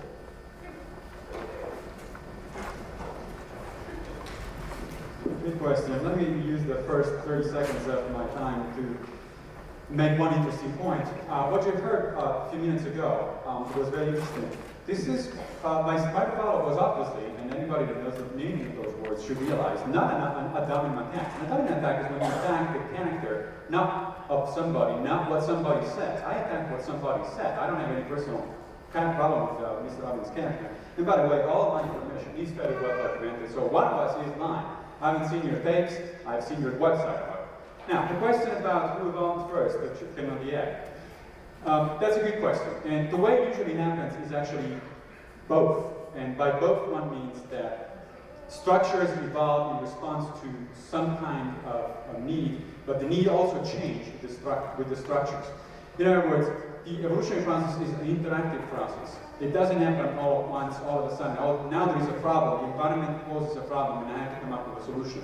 That's a simplistic way of thinking of evolution, which unfortunately many people get exposed to in introductory biology courses or in high school. The real thing is, the real way it works, is that the environment changes part because it is changed by the organism that lives in that environment, and vice versa, that changed environment provides an impetus for the change of the evidence. So it's a co-evolutionary process, what's referred to as a co-evolutionary process. Now, in terms of the immune system, I will have to give the specific references to what we know about the evolution of the immune system. So if that person can email me, I can do that. What happens in the case of the immune system is that you can look at the evolution of the immune system simply because the immune system in humans is fairly sophisticated. In fact, the primates and mammals in general is very sophisticated. But there are other immune systems across the animal world which are much simpler. And so you can look at actually some of the intermediate steps of the evolution of these systems, and that gives you a better understanding. If you're trying to understand something that is at the end of an evolutionary process, or it's the result of millions of years of evolution, you're not going to be able to understand it unless you think in terms of what kind of intermediate steps could have possibly brought an organism from here to there. Dr. Hovind? That's a good question. I think if you go back and watch the tape, anybody would agree it wasn't an ad hominem attack, it was an attack on my character. I think, and that was my take on it anyway. If it wasn't, I apologize, but I didn't take it that way. Okay, what you call first the system or the need for it? This is one of millions of corollary questions that could be asked like that. What you call first, the digestive system or the appetite? And if you have an appetite, you can't digest the food, what good does it do? And if you have a digestive system but are hungry, what good does it do? I mean, there are millions of examples like that that could be given. And I have a whole list of those type of questions in my seminar notebook of questions for evolutionists, which I would like somebody to answer. You can get one of those on the back table. By the way, my material is not copyrighted. You can get my material if you're a tightwad or a skeptic and you just want to keep your money. Well, I won't loan it to you. I'll sell it to you. And after you're done, I'll write it back. You can send it back, get your money back, minus the cost of the shipping, whatever that is. So that's a good deal for you there. Okay, I think those millions of symbiosis-type systems or relationships are evidence that it could not have evolved. Thank you. It couldn't have evolved. It had to be designed. He said structure evolves with Dr. Hovind, need. there's a question directed for you in the Okay. next 2 minutes. Explain carbon dating and why it is wrong. 2 minutes. I have about a 30-minute answer on my website. Carbon dating is very fascinating. I've studied it quite a bit. I think that people that really study the subject of carbon dating will say it's interesting, but there are too many problems with it. It does not work very well, if at all. Carbon dating, I'll just give you a couple of examples in the 2 minutes here. I could explain how it works if you like with radiation striking nitrogen creating carbon-14. I think once a student understands how it works, all of a sudden the mystery is gone, and then they will realize, hey, this doesn't work. Okay, just a couple of examples here. Living mollusk shells are carbon dated 2,300 years old. Oh, they're still alive. Freshly killed seal, carbon dated 1,300 years old. Shells from living snails, carbon dated 27,000 years old. One part of a mammoth, carbon dated 29,000 years old. Another part was 44,000. One part of baby Dima was 40,000, another part's 26,000, and the wood next to it's 9,000. The lower leg of a mammoth is 15,000 years old, the skin is 21,000. I think we have a problem here, folks. Again, I can go for a long time. They had some dinosaur bones carbon dated. They dated less than 20,000 years old. They would not have even dated them had he told them they were dinosaur bones. Frozen dinosaur bones were found in Alaska. There's Answers in Genesis has a book that they sell called The Great Alaskan Dinosaur Adventure. AnswersInGenesis.org. You can order the book about finding frozen dinosaur bones. If they would have said they're dinosaur bones, they never would have carbon dated them because of the preconceived idea. Evolution is a great hindrance to thinking, to scientific advancement. Carbon dating is not how they date things. They did it with the geologic dating. What am I stopping? Time's up. Okay. It's easy with all those slides. I couldn't follow the argument. You looked at some they were going very fast. You looked at some of the sources, Reader's Digest, real good scientific source for these kind of data. Now, the problem with carbon dating is that as any other kind of dating or any other kind of scientific technique has a certain amount of error, comes with a certain amount of error, and scientists are aware of that error, and they therefore factor in whenever they estimate the age of something. The interesting thing about dating in general, not dating a man or a woman, but dating in the sense of dating rocks, is that there are several different independent ways of dating the same rock or material. And amazingly, they pretty much converge on the same results. Of course, plus or minus that amount of error, which is which always comes in any time you're doing empirical science. This is one of the things that is very difficult for creationists to explain. Why is it that dating things in a variety of different ways, using a variety of different methods, not just carbon dating, they always come out the same, and the oldest rocks come out to be billions of years old. You can't date the oldest rocks with carbon dating because carbon dating is valid only for fairly recent events. Carbon decays too rapidly, essentially, to do that. Thank you. You guys will keep the mic. Dr. Pigliucci, why doesn't the theory of macroevolution contradict the second law of thermodynamics? It does not. No physicist, not only no biologist, but no physicist has ever claimed that the second principle of thermodynamics contradicts evolution. It certainly does not. The second principle of thermodynamics simply says that in a closed system left to itself, the amount of disorder, which is technically known as entropy, will increase. But the Earth and the biosphere is not a closed system. It is an open system because it receives both energy and material from outside, from the sun, from the rest of the solar system. So the second principle is not violated. Now, probably Mr. Hovind or creationists will tell you, well, yeah, but energy by itself has never helped anybody. If you get zapped by lightning, which is energy, what happens to you? You don't evolve, you die. Yes, that's very cute, except that it's got nothing to do with the matter at hand.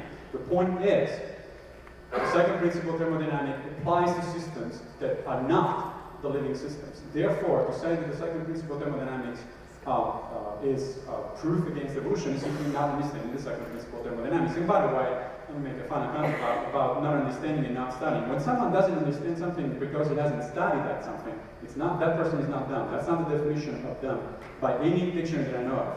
It's just the definition of a person who hasn't read that particular or studied that particular field. I'm extremely dumb in particle physics by that definition, simply because I haven't studied particle physics. I don't consider myself a dumb person, it's just that I haven't studied that topic. Thank you. All right, if we have time, I'll go back and show you every slide I gave on carbon dating. None of them were from Reader's Digest. So either you are misinformed or you're lying. Now, if you're being a skeptic, if you don't believe there's a God, it's okay for you to lie. I believe there's a God, I'm going to stand for it someday. I'll put it back up on screen. Reader's Digest? Oh, the carbon dating, I had there from the Science magazine. Look at that, look at the second law of thermodynamics. They're finished on topic at a time. Okay, you assume that adding energy will overcome the law, the second law of thermodynamics. They say the universe is a closed system, and adding energy is destructive. Folks, the universe is a closed system. Adding energy is destructive. The Japanese added lots of energy to Pearl Harbor, didn't organize a thing. We turned around and added lots of energy to Japan, and didn't organize a thing with an atomic bomb. Adding energy does not organize a thing. Adding energy, the sun adds energy to the earth. It destroys the roof on your house. It'll eventually destroy the house. It'll destroy the roof on your car. It'll destroy the paint job on your car. Sunlight is destructive to everything except chlorophyll. And chlorophyll is an incredibly complex design mechanism to utilize the sunlight. So, second law of thermodynamics does apply, and evolution violates that. And if we have time, that's why I think go point by point instead of these dumb rules. I'll be able to show you. Time is up. See? You may as well keep the mic there. Pardon? You may as well keep the mic. Keep the mic, okay. Next question for you. Doesn't it take longer than 6,000 years to form a diamond? Doesn't it take longer than 6,000 years to form a diamond? Superman does it in a few seconds. It either takes lots of time or lots of pressure. Most diamonds are found in what's called blue ground, which is in the neck of extinct volcanoes. The volcano puts an enormous amount of pressure out. Ask the folks that live near Mount St. Helens. Blows rocks the size of this building, several miles away. So I think probably diamonds were formed from coal near volcanoes. That's my theory on that. I don't know that anybody knows for sure how diamonds are formed. There's certainly carbon. Different crystals of carbon like graphite and other forms of carbon are found on Earth. So my theory would be probably the diamonds formed at the time of the flood as the fountains of the deep were broken up and the pressure was exerted from the volcanoes squirting magma through these various areas. I would be willing to discuss it and willing to study it. I don't know an answer, that's just my answer. It either takes lots of time or lots of pressure. I think lots of pressure would do it just as well. Okay? Can I go to that Superman thing next time that we meet? This is amazing. This is the thing that is amazing about this kind of debates. Of course, you realize here that you're getting a short shrift by a long stretch. we're just firing things at you very rapidly, and nobody can tell if we know what we're talking about or something. Obviously, at least one of us doesn't know what he's talking about. Now, geologists were not only framed but scared and listened to for the formation of diamonds. But of course, we all know the geologists are a bunch of dumb people that just got a PhD in geology, and that a 7-year-old would understand how diamonds are formed in 6,000 years. That's the message that we're getting tonight over and over. Next question. Dr. Pigliucci, where is the empirical evidence for a chemist or physicist producing a living being from a non-living being, i.e. spontaneous generation? Right. Okay. Before I answer that, let me get back to this recurring theme that's been brought up several times of the format of the debate. We agreed to the format of the debate weeks ago. Mr. Hovind wanted to change the debate 5 minutes before we started. That is a little bit unfair. It's not exactly a fair tactic. That is why I said we'll stick to the original debate. Next time you want to do a point by point, I'll be very happy to do that. Now, the question was about, the origin of life from non-life. As I said before, we don't have an answer to that. We don't know how life originated. We have some theories. We have some pretty good theories. We have scant empirical evidence, and there are a lot of people, bright people, that are actually spending a lot of time working on it. Does that mean that evolution is wrong? No, it does not. As I said before, evolution is nothing to do with the origin of life. It also doesn't mean that science is wrong. I mean, people have to get out this idea, which unfortunately is inculcated in their minds since by high school teaching, that science is a body of knowledge that is absolutely complete, perfect. We know everything that has been done about the universe, and therefore we're just here to explain to you. Science is an ongoing dynamic process. We are learning things and we're trying to understand things as we go. As you asked a question like that about a century ago, for example, on how do plants reproduce, the answer would have been, I don't know. Because about a century ago, nobody knew about pollen and ovules, okay? About a century later, we do know. And you asked a question like this about 120 years ago, or 115 years ago, about what are genes, nobody would know even what you were talking about. Nobody knew anything about the hereditary mechanisms in the hereditary material. Today we know. So come back in 100 years and maybe I'll have an answer to the origin of life question. But I may not, so what? That is the nature of science. It's not about final answers. You find final answers only in books that you find, in the National Enquirer magazine, but not in science. All right, I solved the mystery. Science Magazine, Antarctic Journal, Science Magazine, Geological Professional Paper, Natural History. I don't have a quote for that one. The picture is from Reader's Digest. The quote is not. I keep track of where I get my pictures from. Okay? I try to document everything just so this type of thing doesn't happen. I never said any of these quotes are from Reader's Digest. Question concerning spontaneous generation. I know, but see, I gotta go back and defend myself, or he's gonna go and tell everybody I believe Superman makes diamonds, okay? The picture was from Reader's Digest. Spontaneous generation doesn't happen. Evolutionists have to believe in it. He has no other choice. Because he doesn't want God telling him what to do, I think, is the problem.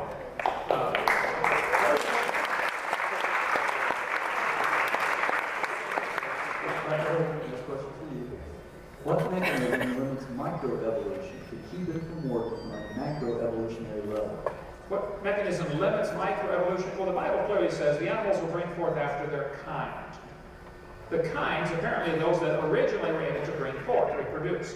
Now, they may have diversified to the point where they don't normally reproduce. Lions and tigers don't normally breed, but they might have got a common ancestor.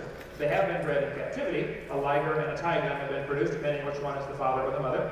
Even a dolphin and a whale, killer whale, were crossed, and they got a whalpin. One of the zoos, I think San Diego Zoo or Hawaii Zoo, so one of them had the... Anyway, I think the mechanism is a genetic code that simply prevents them from crossing. For instance, humans have 46 chromosomes, chimpanzees have 48. So does tobacco, by the way, it has 48. That proves tobacco and chimpanzees are identical twins. I know I'm in the court, I'm saying I believe that. I'm making a joke, folks, okay? I don't believe that. I think if you read in my seminar notebook, I've got a chart showing the chromosome numbers of different various animals. It's kind of a spoof on evolution, showing that it doesn't follow the predicted pattern. I think there is probably a DNA mechanism that prevents this crossing of different kinds. That's designed into it. God said they'll bring forth after their kind. There's never been an exception to that. It's interesting that creationists will keep coming up with the word kind, which is not a biological term of any sort. Anytime that I ask the creationist to define exactly what does he mean by kind, I don't get an answer. How many kinds were of Noah's Ark, for example? Want to guess? Probably about 10,000, I guess. 10,000. If that is true, from 10,000 kinds we got the 7 million species of organisms that are living today on Earth, you believe in a heck of a lot more of evolution than I do.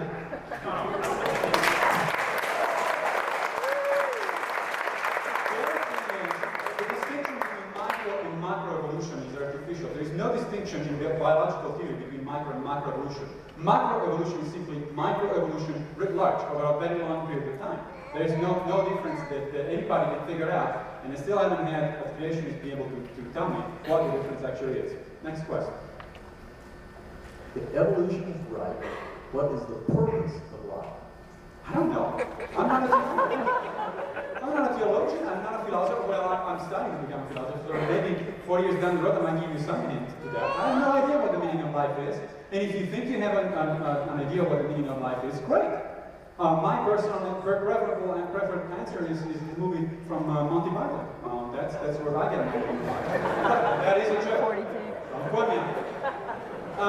I don't know that biologists are not in the business of giving the meaning of life. The meaning of life is a very serious thing that every single one of us has to look for by himself or herself. And if you want to do it within a religious framework, it's great. If you can find the meaning of life within that framework, I have no problem whatsoever. That doesn't have anything to do with evolutionary biologists. Evolutionary biologists, contrary to what person you think, don't go around teaching atheism and don't go around teaching the meaning of life. We've got nothing to do with it. To me, it'd be a moot question because evolution isn't right. So you said, if evolution is right, what's the meaning of life? Well, evolution isn't right, so the question is meaningless. I think there certainly is a meaning to life. I think God designed us to have fellowship with Him. I think we were made in His image, and then today, like an old coin in your pocket gets worn out, you can hardly see the image anymore. I think our image is a little, worn out compared to what it used to be. Some folks really don't resemble God at all. But we were originally made in His image, and He designed us to have fellowship with Him. And I'd be glad to introduce you to Him afterwards if you'd like. Dr. Hovind, what is the difference between empirical science and origin science? Empirical science deals with things that we can observe or test or measure or weigh. With the word empiricism, I believe you can look it up in a dictionary. I don't have that with me now. But origins really is outside the realm of science. It goes into the metaphysical. You have to believe in certain things. It's not observable or testable. You can't measure it or weigh it or prove it in the laboratory. So origins really has nothing to do with science and should not be involved in any science classes. It should be in religion classes. There are various theories, religious theories of how the world got here. But that has nothing to do with science. So it's a shame that origins is mixed with science so much. Beer is often sold at football games. Beer has nothing to do with football. And origins is often put into science class, but origins is not part of science. You can tell the kids, here's the biceps, the triceps, the deltoid, the flexors, the extenders, the radius, the ulna. And the kid says, how'd you get here? We don't know. Let's just learn for the test.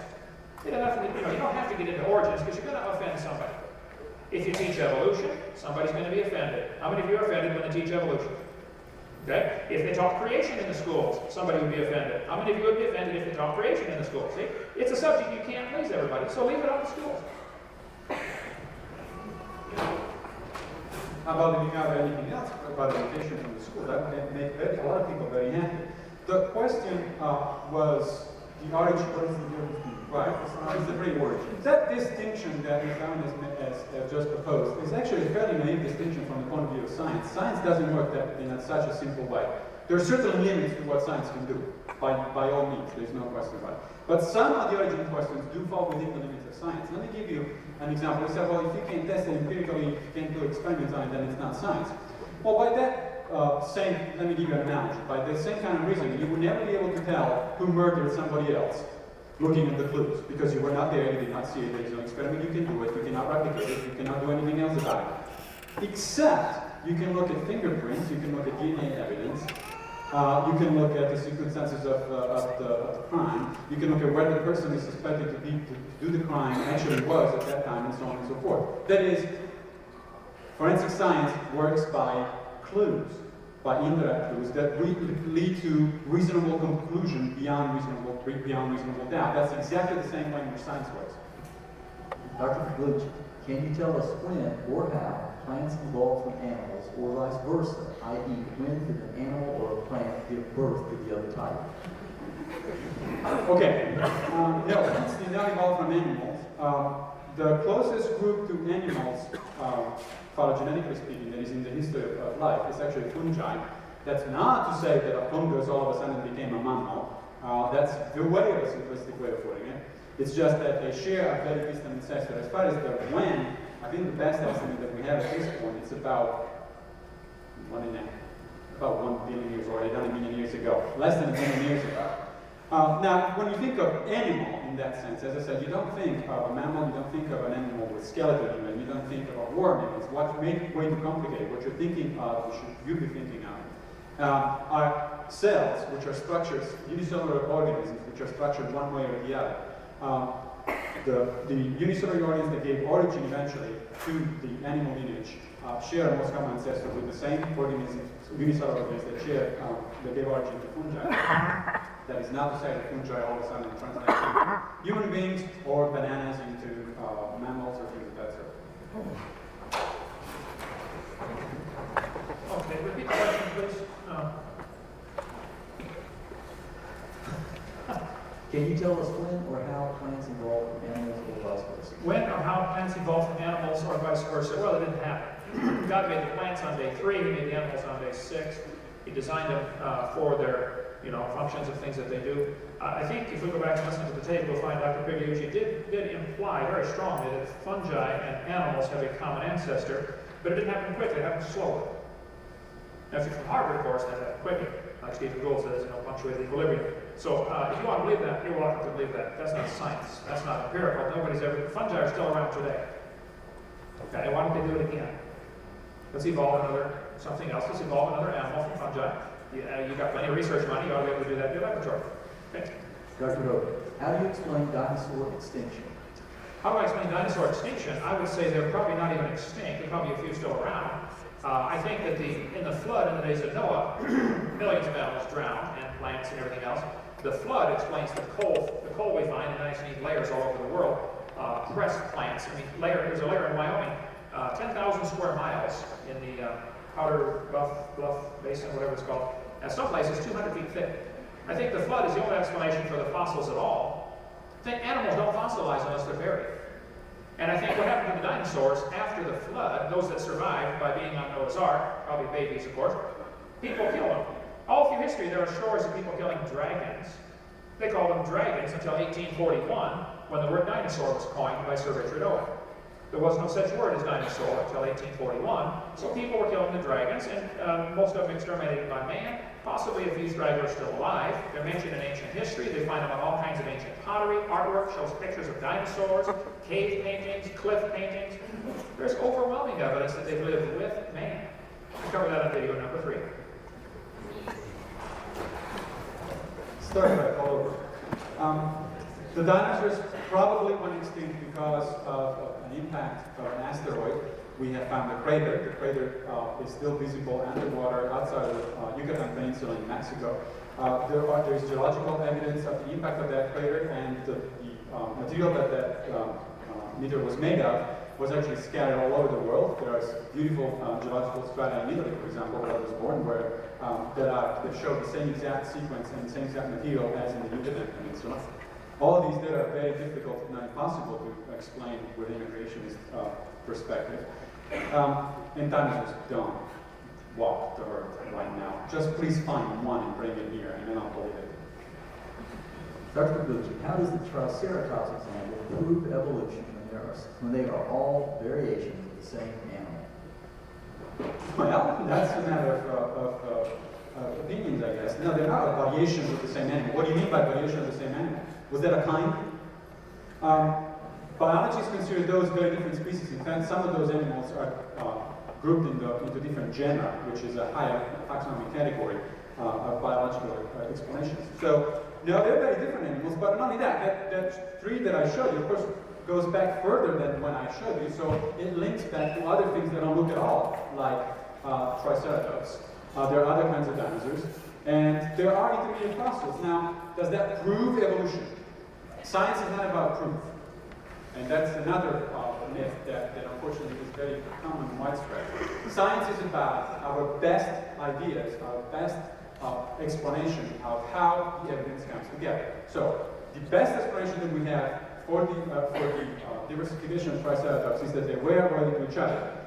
By the way, to say that because the fungi are around today, the animals couldn't possibly have evolved by fungi, is the same as saying that you couldn't possibly be your mother's son because your mother is still around. Doesn't make any sense. One more time on the question, if you could. Is it? How does the Triceratops example prove evolution when they are all variations of the same animal? The Triceratops example that he gave is different reconstructions of different bones that have been found. Probably there were a variety of Triceratops. There's a variety of dogs. I think nobody would question that a Great Dane and a Chihuahua had a common ancestor. But they look awfully different. As far as you said, you've asked the question, I've never been answered. I want to answer it, so you can't say that anymore. What is the kind? The Bible says very clearly, the animals will bring forth after their kind. So those that originally were able to bring forth, that is, reproduce children, are the same kind. The Bible kind is those that could bring forth. I said, you asked me to answer the question, how many animals are on the ark? I picked the number, said about 10,000, and you said, I believe in faster evolution or something. Yeah. Okay. You believe all the animals in the world, including all of us, came from a rock. You believe in something that's pretty hard to believe in, from my opinion. Okay?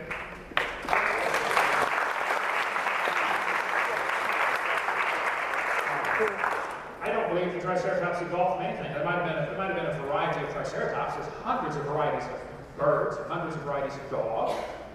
There might have been hundreds of varieties of Triceratops. No. How do you explain Mendelian genetics? Say that one. How do you explain Mendelian genetics? Well, Gregory Mendel, the priest who did the study on the pea plants and all sorts of things, you know, the tall ones and the yellow ones and the green ones, he really proved that evolution can't happen. He proved that it's all part of a gene code that is locked in. You know, you can crossbreed your pea plants and you're always going to get peas. You're never going to get corn or tomato. And Mendel proved that it's limited to the genetic code that's already built in.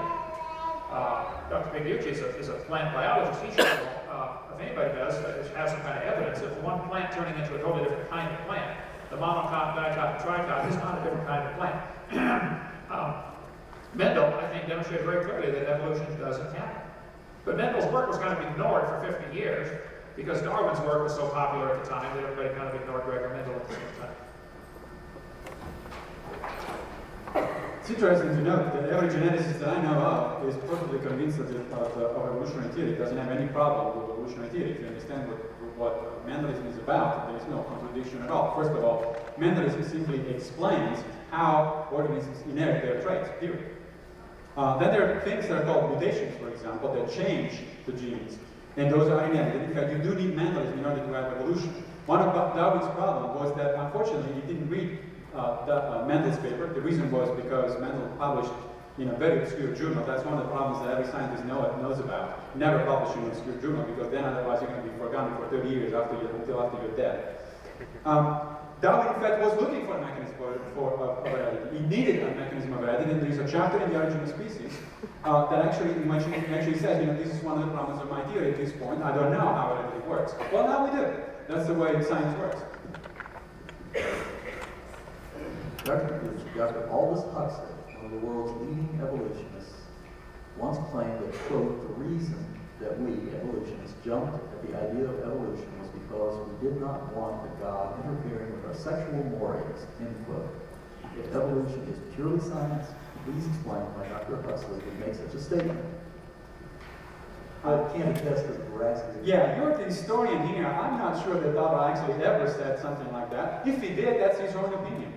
It's got nothing to do at all with the evidence for evolution, and which is entirely independent of the opinions and particular religious beliefs or ethical beliefs of any scientist. As I said before, scientists happen to have an enormous variety of religious beliefs. There are scientists of all sorts of religions or non-religions.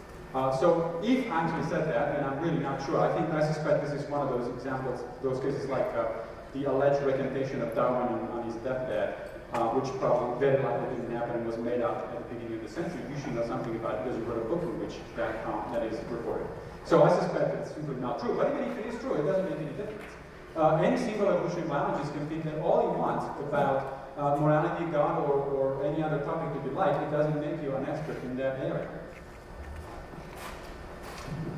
I think I have seen the quote. I don't remember where. I think I could find it, though, if the person who asked the question would like to contact me. I think it was Thomas Huxley who said, "We've accepted Darwin's theory not because of the evidence, but because it gives us sexual freedom," something to that effect. I think I can find that. There's a book we have on the table out there called the Revised Quote Book. That their words may be used against them, which contains thousands and thousands of quotes from scientists from all the ages, and there's a CD in the back, which we can look it up very quickly on that CD. Probably find it on there. Okay, so I think it's pretty obvious, if evolution is true, you have no basis to determine right from wrong. There's no absolute moral authority. If evolution is true, Hitler was right. Hitler was certainly trying to promote the evolutionary theory. You can read many folks who've written about him and say, yeah, that was his goal. I ask people this question all the time. Maybe you've got an answer, Dr. Pigliucci. If evolution is true, how do we determine right from wrong? Where is the standard to determine right from wrong? If evolution is true. If evolution is true, the strongest survive. It's tooth and claw, struggle for life. And the biggest guy, wins. But if the Bible is correct, then God decides right from wrong. And some people don't like that idea because it chaps their mind. Next question. Get some Vaseline, man. You're going to need it. We'll be judged by that. What is the purpose of the other planets and stars? What is the purpose of the other planets and stars? I don't claim to know the answer. I have a couple ideas. I'm sure I'll get misquoted on this one too. The planets certainly do shield us from an awful lot of meteor strikes. I mean, if you take a look at the moon, obviously it took the hits for us quite a few times, as well as Mercury. I think maybe the stars and planets are out there for the oh wow factor. Why do people put chrome on their cars? People go, oh wow. I don't know. I know one thing, when I step outside and look at the stars and the planets, I say, wow, what a mighty God we serve. So that may be the purpose. It may just be because God's not broke. It doesn't cost him a thing to make it. He didn't even lift his finger to make it. He spoke. Everything in the universe was created by the voice of God. When he speaks, the waves lay down, the dead come to life. Everything obeys the voice of God, except some people. Okay?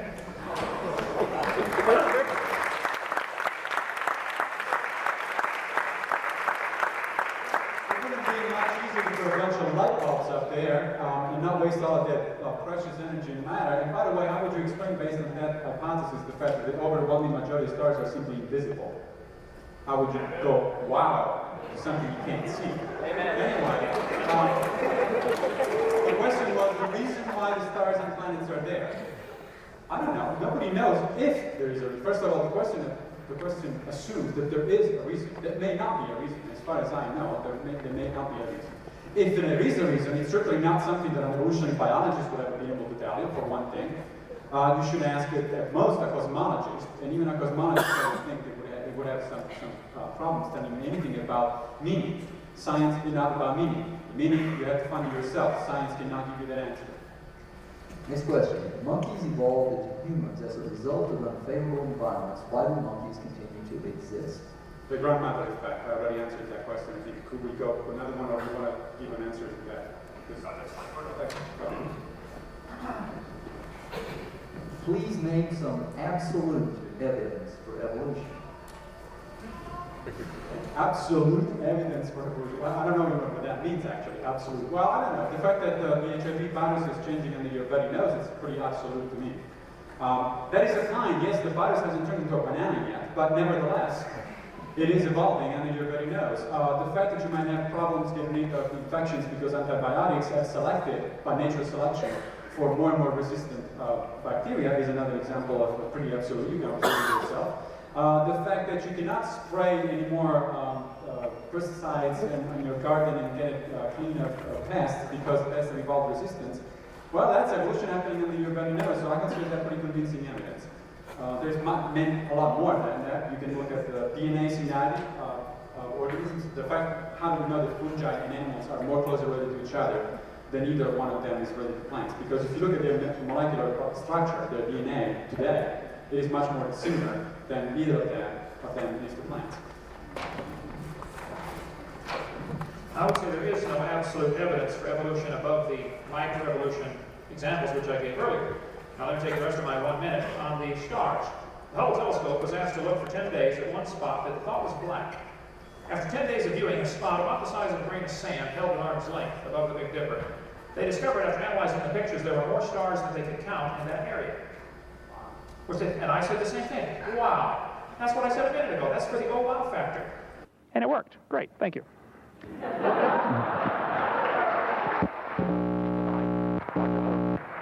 Your turn. If we all come from Adam and Eve and sons of Noah, how do we have different races? How do we have different races? I guess studying this for quite some time, I've come to the conclusion races is a bad term. We have different colors of people. I think it's very divisive to talk about different races. And I've got that answer on video. Like I said, I have 3,500 pictures. I can't call it up quickly. There are several different theories of where the different skin colors came from. I tend to believe probably the Tower of Babel after the flood is the most likely theory. About 200 years after the flood, there were probably a few thousand people in the world by then. And they were decided to build this tower, you know, in spite of God's commands to get out and spread out and replenish the earth and all that stuff. And so they decided in rebellion to God to build this tower. God came down and confused their languages. The people had to go off then marrying somebody from their own family. Now, in the original creation, this would not be a problem with the pure genetic code. He married sisters with no problem. Adam married his rib with no problem. But after the flood, you would start to have problems, genetic problems, and today we have 3,500 defective genes, and it's just about genetic suicide to marry somebody closer than a first cousin. So probably after the flood, the Tower of Babel, they broke up, everybody speaking French went one way, everybody speaking Italian went someplace else, and the Germans, and et cetera, and they had to marry family. And under those conditions, like the Habsburg dynasty, you start to get some pretty weird-looking rednecks after a while. So I suspect that the races probably came as a result of the inbreeding a few hundred years after the flood, Tower of Babel. That's one of 4 possible explanations from Scripture. That beats believing all the races came from a rock by a long shot. I wish you would stop saying that. No evolutionary biologist believes that we come from a rock. But anyway, the other thing to do is you realize that he's making it up as we go. I mean, what does it mean to have a pure genetic code? That's not a biological term. I don't know what a pure genetic code is. And in fact, one of the problems with the Adam and Eve story is exactly that marrying your rib is not really a good idea. Your children are not going to be in good shape. So I don't even know what the pure genetic code is. There's no such thing. Genetic code is genetic code. Genes are genes. There's no such a thing as a pure or an impure gene. Genes are different from each other because of mutations. Some of them work better than others, but they're not pure or impure. It's not a genetic term. What mechanism would you propose to insert new information into the genetic code? Mutation seems unable to do this. I'm so glad somebody asked that question. First of all, mutations do that, because mutation is, by definition, a change in information, therefore, encoded in the genetic code. Therefore, you do have new information, meaning that you have information that is different from what was there before. If by new information you mean additional information, additional quantity of information, there are several mechanisms that do that. They go under the names of gene duplication and chromosomal duplication and polyploidy. These are observable under laboratory conditions. You can come to my lab and do it yourself. In a few days or a few weeks, you can actually multiply genes and multiply by natural occurrences, not by artificial means. You can observe genes duplicating themselves, and you can observe chromosomes multiplying into organisms in a way that then they become stable. They have added, essentially, genetic information. So adding genetic information is not the problem. The real question is, what do you do with that genetic information? That's where natural selection comes into play, and it screens out things that don't work very well and keeps things that work a little better. Incidentally, natural selection is not what's called an optimizing mechanism. That is, it doesn't produce perfect things. Sometimes evolution is called the survival of the fittest. a better metaphor is the survival of the barely tolerable. If you're good enough to survive, then you're in, and if you're not good enough to survive, then you're out. Okay, mutations do not produce any kind of evolution, Pierre Gross says, who's a strong believer in evolution. Mutations are a rescrambling of gene code. It doesn't give you any new information. Polyploidy, as you should know, if anybody being a plant botanist, that just simply doubles existing information. It doesn't give you new information. It's a copy of the original code. This bull, for instance, has 5 legs. No new information has been added. He has a copy of a leg put in the wrong place. That's not new information. Here's a short-legged sheep. No new information added. This is a mutation. Two-headed turtle. There's no new information. It's a doubling of information. That is not evolution, and it's not ninja. It's just a mutant turtle. It's scrambling. This biology textbook shows the kids a mutant fly. It says normal flies have 2 wings. This mutant has 4. This rare mutation, like most mutations, is harmful. Beneficial mutations are the raw material for natural selection. Well, excuse me, but why didn't they show us a beneficial mutation? Nobody's ever proven one. And if you did have a beneficial mutation, who would it marry? And who would the grandkids marry? And the great-grandkids? You got a real serious problem here. Nobody's ever proven a beneficial mutation. And scrambling information that already exists is not creating new information. And doubling the copying the code, I'm embarrassed that you would say polyploidal is an example of new information. You, of anybody, should know it is not new information. Dr. Hovind, you acknowledge that variations exist in creationist view of the origin of life, i.e. zebras, horses. All life began 6,000 years ago. Where is the evidence of the birth of these variations? Surely someone would have witnessed the birth of a zebra from a horse or the Great Dane from a Chihuahua. The question is a little convoluted and confusing. Start again. Okay. You acknowledge that variations exist in creationist view of the origin of life, i.e. zebras and horses. All life began 6,000 years ago. Where is the evidence of the birth of those variations? Surely someone would have witnessed them. I don't think there's any question that variations happen. The question is, how far can it go?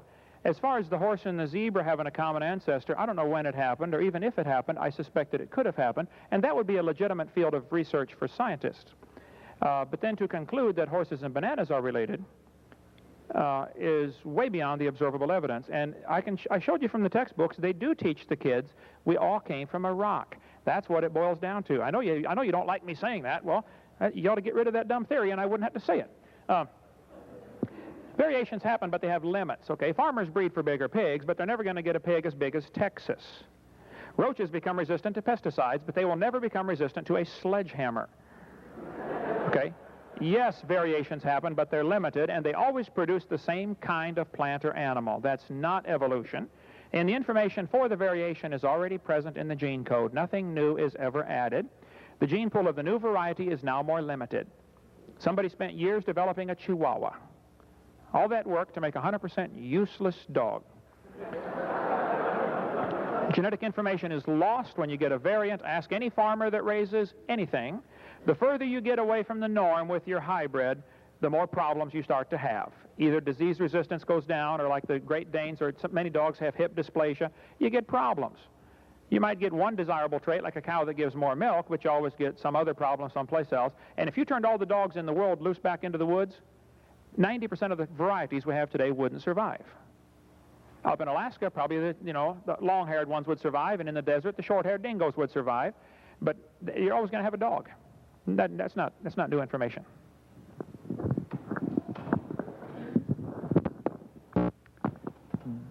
You did say that 10,000 species gave origin to millions of species in the last 4,000 years. So that question was right. Somebody must have observed that happening one of those times at least. It is also very interesting that you keep saying nobody has ever observed the origin of a new species. That is absolutely not true. There are some examples in the biological literature of direct observations of the origin of new species, both in animals and in plants. Since you've cited your tapes and books several times tonight, let me quote mine once in a while. There is a table there with references that you can check out of the species, some examples of the species that actually have been observed within historical time, within the last 100 years or so. So speciation, origin of new species does occur. It's a myth that it does not. I think that's about it for that question. Next question. There's been no mention as to why an eyeball would evolve in the first place. In the absence of a creator or designer, an organism would have to realize that there was a capacity for sight without prior knowledge of it or evidence for it. How can an organism therefore develop sight? No, that doesn't work that way. The eye originated as a single, very simple pigment that is sensitive to light. You might not think of that as an eye, but if it makes the difference, if you're a microorganism, you're a unicellular organism, you have this little pigment, which is a very simple molecule, by the way, it doesn't require much complexity, and that pigment tells you, look, there is light over there and there is darkness over there, and guess what? Food is actually usually related to light, then you better swim that way. Well, that little pigment is going to make the difference for you between life and death. So eyes don't evolve overnight. They don't evolve because organisms know that they need eyes.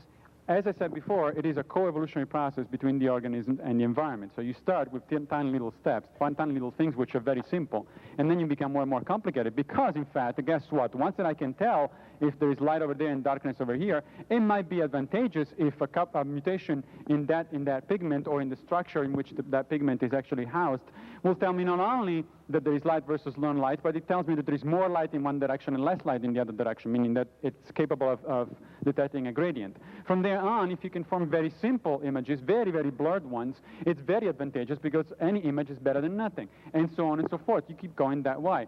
By the way, this process has been simulated under computer conditions, and it turns out that the intermediate steps that have been predicted by evolutionary biologists are exactly what a computer simulation will give you if you don't give the program any prior knowledge of where you want to go end up at the end. That's pretty interesting indirect evidence that the eye evolved that way. The other evidence, which is more direct, you can actually look at many of the intermediate steps because many of the organisms living today still have the intermediate steps. You can find a bunch of gradations of complexity in the eye. It's not that every organism on Earth has a complex eye.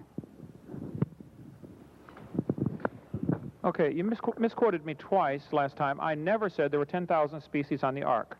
Get it right this time. I said there are 10,000 kinds. Kinds. Very, very important distinction, okay? And I never said nobody has ever observed a new species. I never said that. Nobody's ever observed a new kind. You got it? Good. Okay. Now, let's go to the eyeball here. Charles Darwin said, "To suppose that the eye could have been formed by natural selection seems, I freely confess, absurd." This textbook says the complex structure of the human eye may be the product of millions of years of evolution. This one says, I'll blow it up for you a little bit here, you can better understand how the eye might have evolved if you picture a series of changes during the evolution of the eye. This is exactly what he said a moment ago. You have to picture it. You have to imagine it. It doesn't take place in reality. You have to imagine how it happened. Imagine an animal with a spot that is sensitive to light. That gives him an advantageous, an advantage over those that don't have this spot, and therefore he's going to survive and the rest are going to be killed. See, evolution is based on death. One animal evolves a little better than the rest have to die in order for that one with the spot to take over the population. Evolution is based on the idea that death is wonderful, death is good, death's how we get ahead, the bad ones have to die. Thank you. That's exactly the opposite of creation. The Bible says God formed the eye. That's the way it happened. Next question's for you. Dr. Hovind's argument would be nullified if it could be conclusively proven that God does not exist. Please address the existence of God from a purely scientific perspective. Address the existence of God from a scientific perspective. Here we have an example of somebody defining the argument, and by the definition of their terms for science, of course, they say science has to be observable, testable, demonstrable, and that's going to automatically exclude God. Well, if that's they've set up the parameters where it's a no-win situation for the creationist. I think that we have the same situation for those who teach evolution. They believe in the existence of all sorts of things. They believe there are beneficial mutations, though nobody's ever proven one. They believe an animal can produce a different kind of animal, though nobody's ever observed one. It's not part of science. I cannot scientifically prove the existence of God. I can tell you he changed my life a whole lot 31 years ago. Anybody else in that boat? Yeah. There's my evidence right there. Changed lives. He can make the prostitute pure, make the drunkard sober, and make the liar quit lying. He can do amazing things.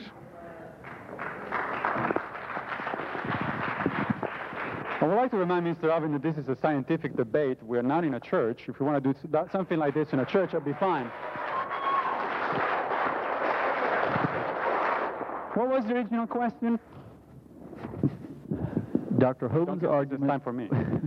Dr. Hovind's argument would be nullified if it could be conclusively proven that God does not exist. Please address the existence of God from a purely scientific perspective. Right. Well, as I said, the existence of God, I mean, so on this one, Mr. Hovind is definitely correct. The existence of God is not a scientific question, not because that doesn't mean that science excludes, I mean, the interpretation is science excludes anything that it cannot analyze. That's a fallacy, and that's a fallacy that plays in his field, but it's completely untrue, and I don't see why he insists in making it. The fact that something cannot be analyzed scientifically doesn't mean it doesn't exist. Okay? Our science, as far as I know, cannot analyze why certain people are so fond of the Three Stooges. Does that mean that there are no people out there that are fond of the Three Stooges? Of course not. Science cannot tell me, at this point at least, why is it that I'm so fond of Monty Python. But then, nevertheless, that doesn't negate that fact. So the fact that there are things that are outside of science, it's not equivalent to say that those things don't exist. On the other hand, I will call again on Hume's dictum. You're making a very extraordinary claim, so where's the evidence? Not scientific, but what kind of evidence do you have at all? Can any known organism be traced back all the way to one cell? Yeah, you were born that way. Whoever answered that question. The process of development is not well understood. That is one of the other things. There's a large number of academic journals on people working on developmental biology. Developmental biology is something that we know a lot about, but we know an awful lot. There is an awful lot that we don't know about. But nevertheless, you can observe the development of anything from one cell. In fact, everything develops from one cell. Now, in historical times, how would that happen? Well, I don't see what the problem is there. I mean, if you can see it under your nose over the span of a few hours or a span of a few weeks, I don't see what the problem would be over the span of millions of years. All you need is, for example, a unicellular cell originally that has a mutation and duplicates that cell without then separating them. Now you have a multicellular organism, a two-cellular organism. Okay? If that gets inherited because of the mutation was heritable, then you now have multicellular organisms. It's not that simple. I'm simplifying the situation here, but I don't see any conceptual problem with that kind of thing. Incidentally, this duplication or addition of information, I did say that polyploidy duplicates information. Then mutations come in and they change that information, which means that when you add together the process of polyploidy, which is chromosomal duplication, plus mutations, you have actually created new information, contrary to what you just said. Okay. You mentioned, read the question one more time so I get to phrase it right. I hate to keep doing this to you, but this is my point-by-point argument again. Let's go point-by-point next time. I'm sorry, just... Can any known organism be traced back all the way to one cell? Can any known organism trace back all the way to one cell? If you mean as far as evidence that it evolved from a one-celled creature, absolutely not. What he gave was a far cry from an example of evolution. The human being starts off as one cell and becomes a man. That is because it's following a genetic code. If that's your example of evolution, you're either confused about what evolution is, or you're trying to, again, grossly oversimplify this process. Everything comes from one cell. That is because there's a code it's following, and there's an enormous intake of energy.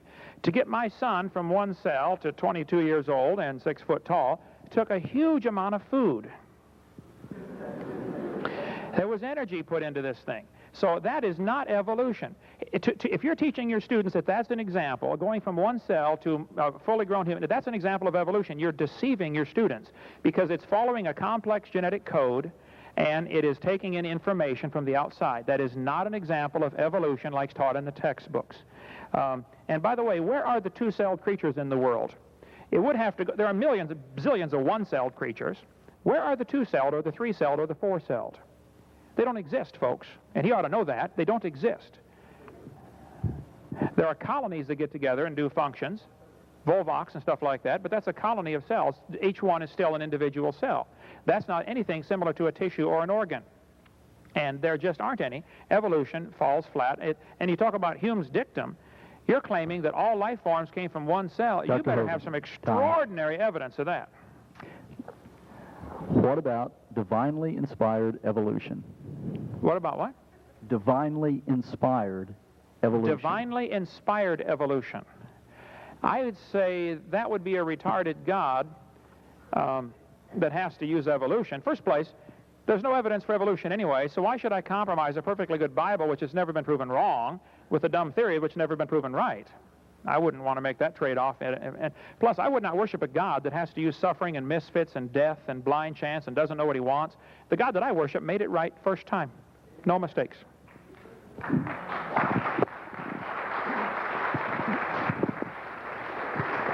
You said that your son grew up thanks to a lot of energy. Doesn't that violate the second principle of thermodynamics? Shouldn't have been annihilated by the energy coming in? That was a joke. Thank you. Okay, the question was about what? The question simply said, what about It's fun, by the way. divinely You should try one of inspired... these days. What about divinely inspired divinely evolution? inspired evolution. Well, I don't know, but you sure could be. Yeah, you can make the argument that that kind of God would be fairly wasteful. But then again, who are we to make the argument about God wastefulness or not? I think that was one of your objections before. So maybe we don't know. Maybe that is the best way that God can make things, and that's the way it happened. I have no idea. Again, evolution's got nothing to do, evolutionary biologists have nothing to say about theology. If you want to believe it that way, that's fine. There's plenty of evolutionary biologists. There's a colleague of mine, Dr. Miller at Brown University, who believes exactly that. He's written a book, if you're interested in that, called Finding Darwin's God or something like that. And that's the theory that he proposes. That's fine, but that you should know, reading the book, that that's not evolutionary biology. That's his version of theology. Maybe right or not. Dr. Pigliucci, why do animals and humans not evolve today? They do. I tried to explain it several times. Yes, they do. Animals and humans change their genetic constitutions all the time, every day. Therefore, they are evolving by definition. Now, the question might be, why is it that we don't see species appearing every day? That's a good question. The answer to that is because the speciation process is actually pretty slow, as Darwin did propose. But as I said before, we have observed historical events of speciation, so that's not a problem for evolutionary theory either. And incidentally, talking about Darwin and quoting in a, shall we say, a selective way, that passage from Darwin, from The Origin of Species, that said it may seem absurd that to believe that the eye evolved by natural means. You should have smelled a rat there. The word was, it may seem absurd.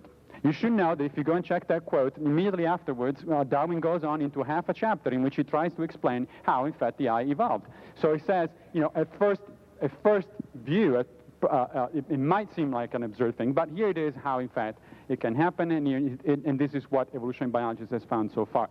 Selective quoting is pretty dangerous.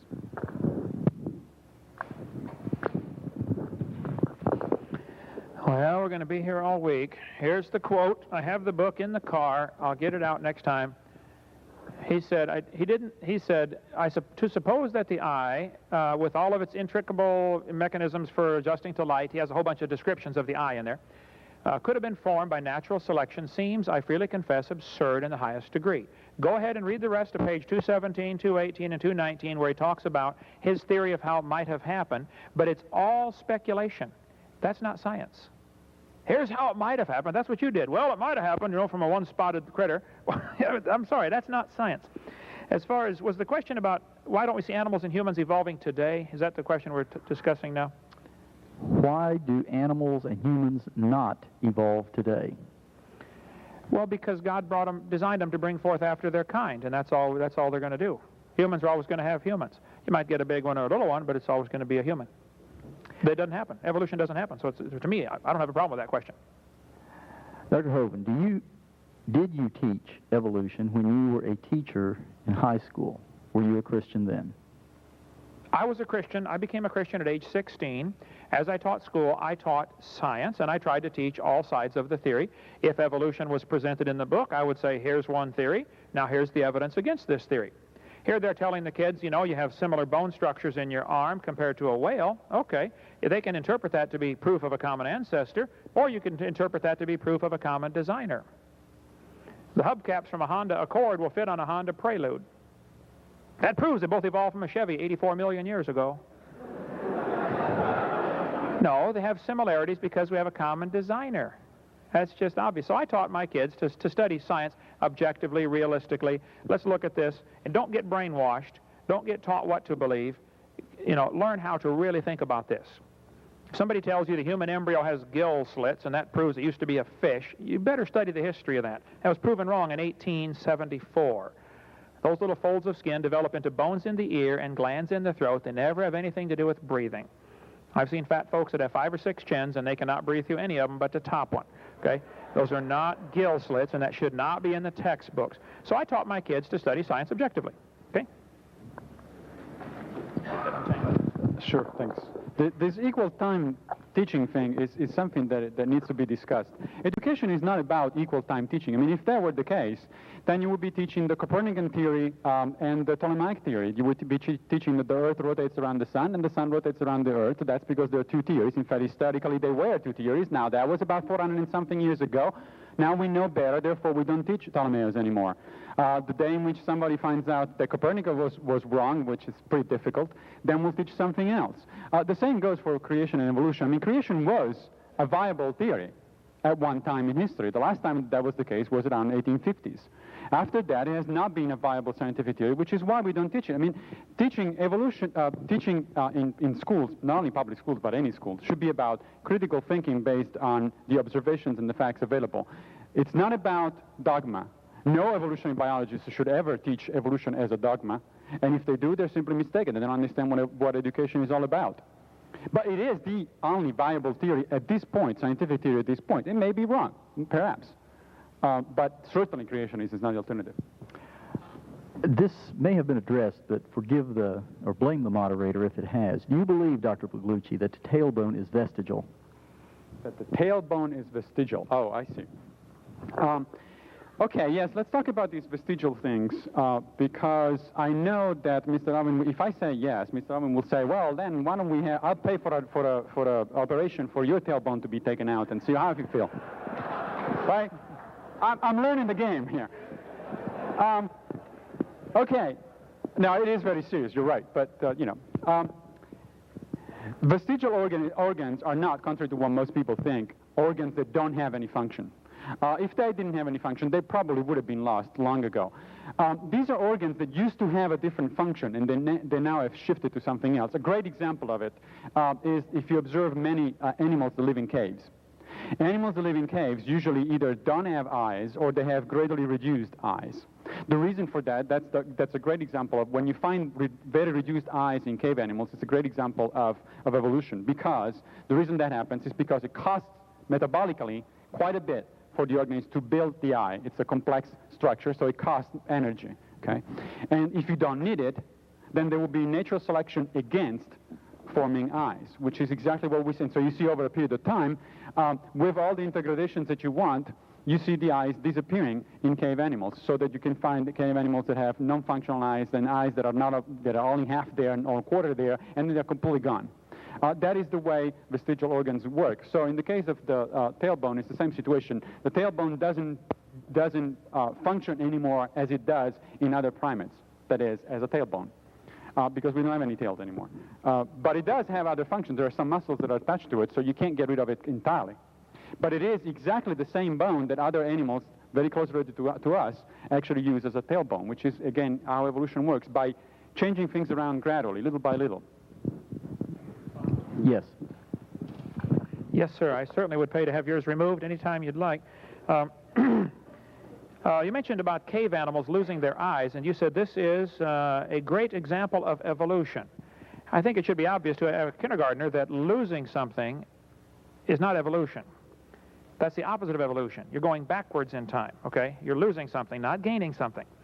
The textbook says the appendix is vestigial because you don't need it anymore. Well, you better study your anatomy, because the appendix is part of the immune system.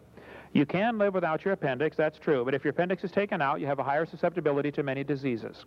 You could live without both your legs and both your arms and both your eyes also. That doesn't prove you don't need them, okay? You do need your appendix. By the way, that's not Reader's Digest. In the beginning, Walt Brown is out there. Good book to read. This one says the whales have a vestigial pelvis. First place, I'd like to point out there is no vestigial pelvis in a whale, okay? Those bones are necessary for reproduction, like we mentioned earlier. This book says humans have a tailbone they no longer need. I've volunteered many times. If you think it's vestigial, I'm serious. I'll pay to have yours cut out. I'll do it right now. Bend over. Okay? And it doesn't just, this proof of design, okay? We're perfectly designed. The spine has to end somewhere. Why not there? And arguing from vestigial organs is a lousy argument for evolution. First place, there aren't any vestigial organs, and if there were, that's the opposite of evolution. That's losing, not gaining. Okay, the next question for you, Dr. Hovind. Your scientific theory was proposed, it says about 3,000 or 4,000 years ago. I think they mean it was proposed concerning about 3,000 or 4,000 years ago, before we knew anything other than what we could see. How do you think they got it right scientifically? i.e., Are they referring to the Bible being written 3,000 years ago, and how do I think they got it right scientifically? Oh, I think it's amazing that they did. I mean, nobody's proven anything scientifically wrong. The Bible says the earth is round. The Bible says there are currents or paths in the sea. Murray studied those based on the Bible verse in the book of Psalms and discovered the ocean currents and has saved the world billions of dollars in shipping costs. If you know something scientifically wrong with the Bible, I'd like to see it. I know thousands of things that are told in the Bible way before they were discovered. The Bible says in the book of Job from 3,000 years or 4,000 years ago that the sun causes the wind. And ask any weatherman what causes the wind currents. The sun heats up the ground, causes warm air masses to rise and spread out. Exactly right. The Bible has lots of scientific statements. It's not a science book, but when it deals with science, it's right.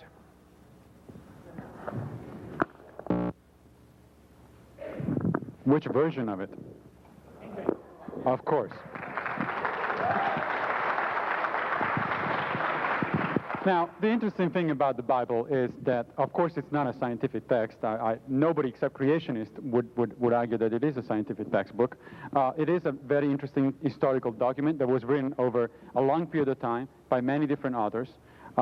Bible scholars agree on that thing, and it is right. It was written by people that knew next to nothing about science.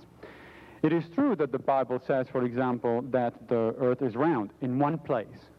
But then there are a couple of other places in which it says or it implies that it is flat. And there are several other things. There are places in which the Bible says or it implies that, in fact, the earth is the center of the universe and the sun rotates around it. Is that surprising?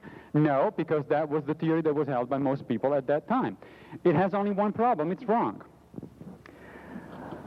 What is the evidence that the intermediate organisms are actually intermediate and are not distinct termina of lines? Oh, that's a good question. Yeah, you can't, it's not that easy to tell. In fact, you can't, if you look at an organism that is intermediate, you cannot be sure, ever, you can never be sure that that organism was on direct line of descent of something else that came after or became first. This is what Mr. Hovind referred to as they're just dead bones problem. But that is not how science works. Again, science doesn't work, historical science, which is what evolution biology is, doesn't work by direct observation necessarily. In some cases you can work by direct observation, in some cases you don't. The way it works is this. Look, if there is a whale now and there was this organism back there in 55 million years ago, which we think for some reason was an ancestor of the whale, then in between you should find certain forms that look pretty much like this, like the ones that I showed you before. That is a prediction. When that prediction can be tested and can be falsified, therefore, if those forms are never found, or in fact worse, if forms that don't fit that sequence are found, that is a falsification of evolutionary theory. So it's got nothing to do with experiment in this case, because you're talking about fossils. I mean, unfortunately, fossils don't reproduce freely. I've tried to put two ammonites in the same drawer and sound the violins, but nothing happens. But nevertheless, they are the intermediate forms that we do know about follow exactly the predictions of evolutionary theory. Look, sometimes I'm asked, how is it that you could possibly falsify evolutionary theory? Find one bone of a human being or of a dinosaur in Precambrian rocks, and that will falsify evolution right there. But we know of millions and millions of bones in strata all over the world, and it has never been found. Dr. Hovind? Interesting. Okay. Well, again, we got 6 points brought up. The Bible does not teach the earth is flat. The Bible says it's round, Isaiah chapter 40. The Bible does not teach the earth is the center of the universe. if somebody says I went 50 miles an hour down the highway, technically you're going 50 miles an hour down the highway, plus you're going 700 miles an hour around the Earth here at this latitude, plus you're going 66,000 miles an hour around the sun, plus the sun's going around the galaxy at a certain speed. So you lied when you said you're going 50 miles an hour. No, you gave the obvious evidence to an earthbound observer. The weatherman this morning said sunrise at 7:15. Was he lying? No, that's the way it is to an earthbound observer. It looks like the sun is rising. That's not lying. Now, as far as you're saying that the whales 55 million years ago and all this stuff, you're basing everything on the assumption that that dumb geologic column means something. Those layers of Earth are given a different age. All this was done in the early 1800s. Charles Lyell, 1830. Darwin didn't like round numbers, so he said one of the layers was 306,662,400 years old. But those layers are not different ages. They find petrified trees standing up all over the world, running through multiple layers of rock. Now, you don't need to be a rocket scientist to figure this out. If you have petrified trees that are standing up and they're running through different rock layers, the layers are the same age, all formed in the flood of Noah. Serendipitously, I have a related question for you. Can you explain why there are no large animal fossils in the lowest levels of sediment?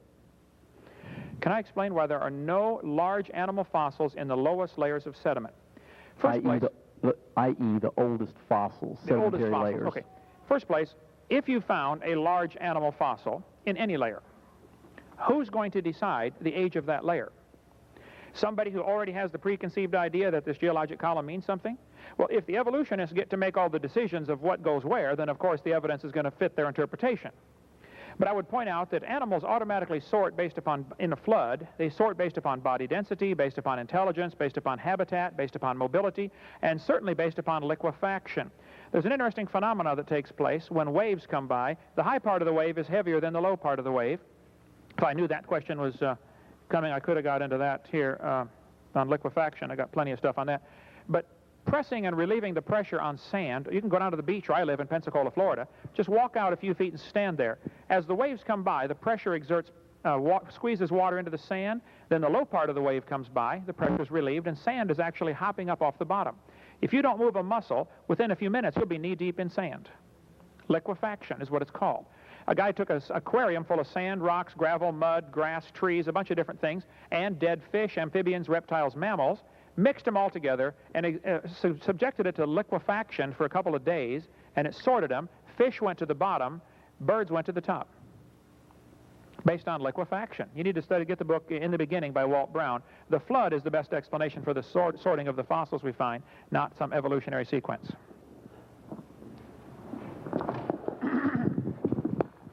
It is very interesting that you keep mentioning the geological column as if it were invented by evolutionary biologists to explain how things work by evolution. In fact, the geological column was invented by creationist geologists before Darwin's publication of The Origin of Species. So that's pretty difficult to use it as an anti-evolution argument.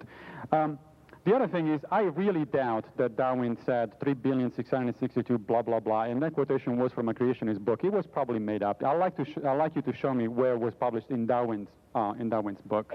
I've never seen it, but anyway, Darwin wasn't that precise. He knew better. You quoted, could you stop the time? You quoted at one point a certain figure, precise figure that Darwin has said about the, this concerns sedimentary layers. Can you explain why there are no large animal fossils in the lowest level of sedimentary rock? What was that again? That was the original question. Yeah. But anyway, so the geological column is not a problem for evolutionary biology, simply because, first of all, it is derived independently from the fossil record, because you can date the rocks with absolute dating methods. And second of all, because it was actually invented by creationists. And if we have to come back to the Bible, I hate to do this, but quotes about four-cornered earth, an earth with four corners and a firmament staying on pillars, that seems pretty awfully suspicious as a metaphor for a weatherman. But if you think that that's what it is, that's fine. Go ahead. How could there be transitions from plants to animals and increasing complexities in other species with no living species that is also transitional alive, specifically ape to human? I think they're looking for a living example. A living example of a proto-human. We killed them all. I mean, it's pretty easy. Yeah. There are examples, there are plenty of examples of intermediates, by the way, among different species of both animals and plants. The human lineage is pretty small, incidentally. There are only a few species that belong to the human lineage. And that really truly is because most of them went extinct. Probably the latest intermediate stage, or the latest close relative to us, which was Neanderthal man, it went extinct several thousand years ago, of course. And possibly one of the explanations is that it went extinct because we did kill him. We are pretty good at killing, if you haven't noticed.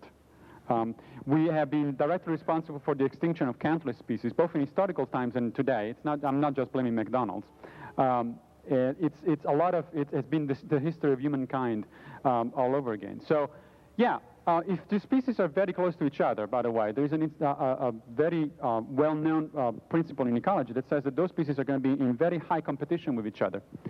And you can actually demonstrate with laboratory experiments that the result of very high, intense competition between forms that are very similar to each other is that one of the two is going to go down the drain. One of them is going to go extinct. So very likely, well, that's what happened to other proto-humans. But the fossils are still there. They're telling us the story, so I don't really see what the problem is. I'm going to need that question one more time. I got lost in the shuffle here.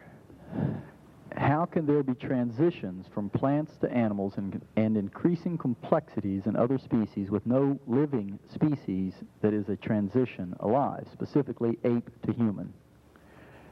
How can there be no living species transition, specifically apes to humans?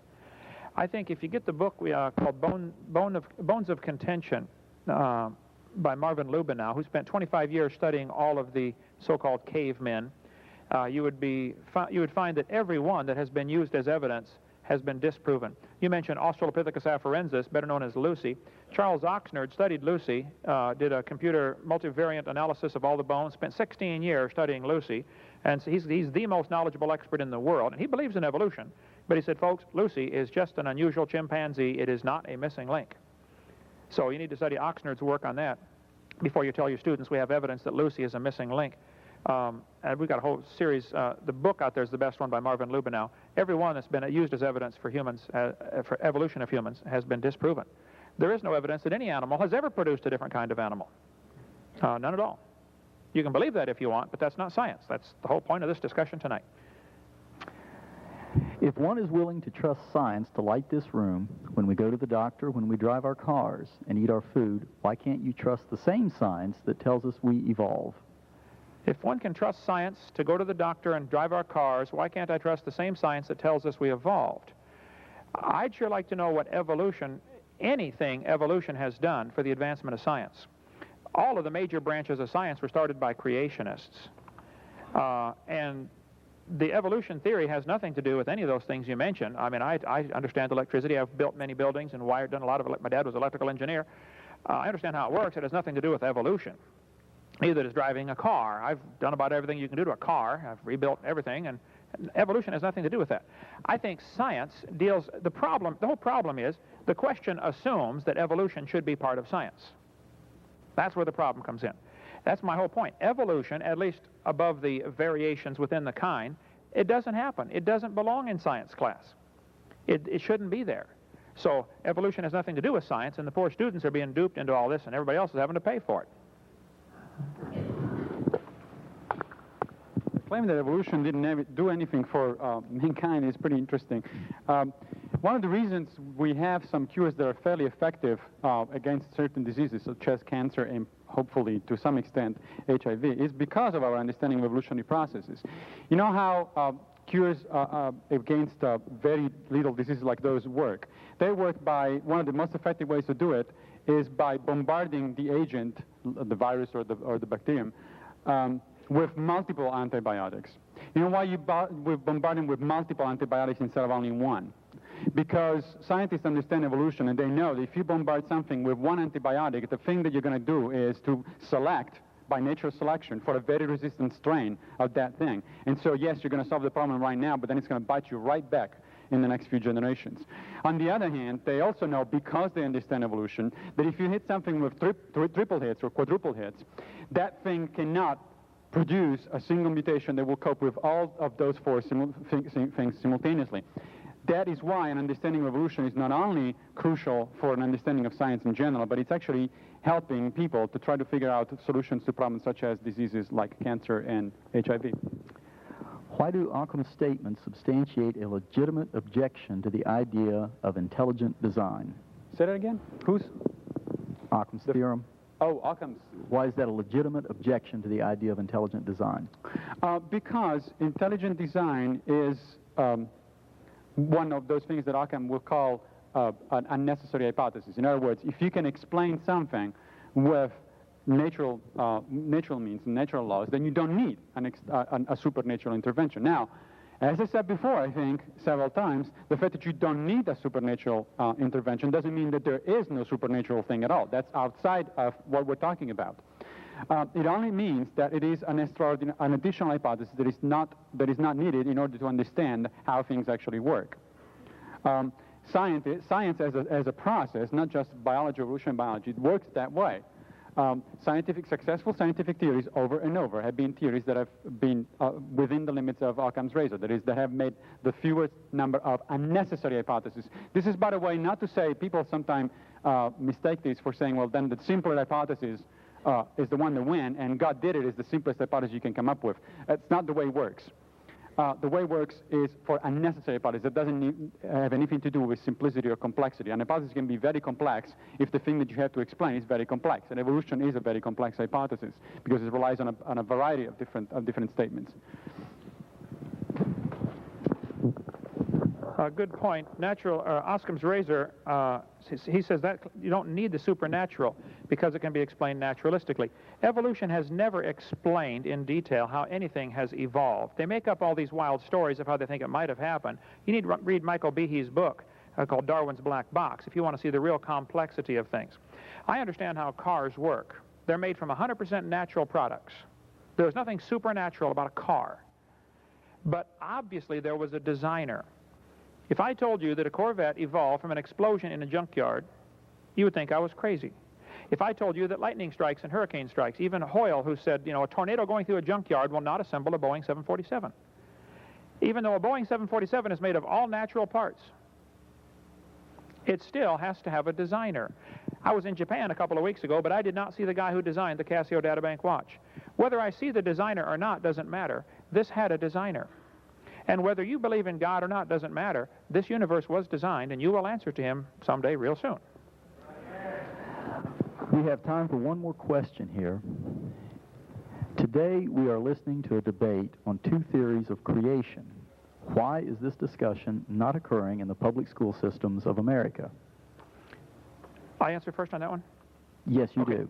Why is this discussion on creation evolution not occurring in public schools?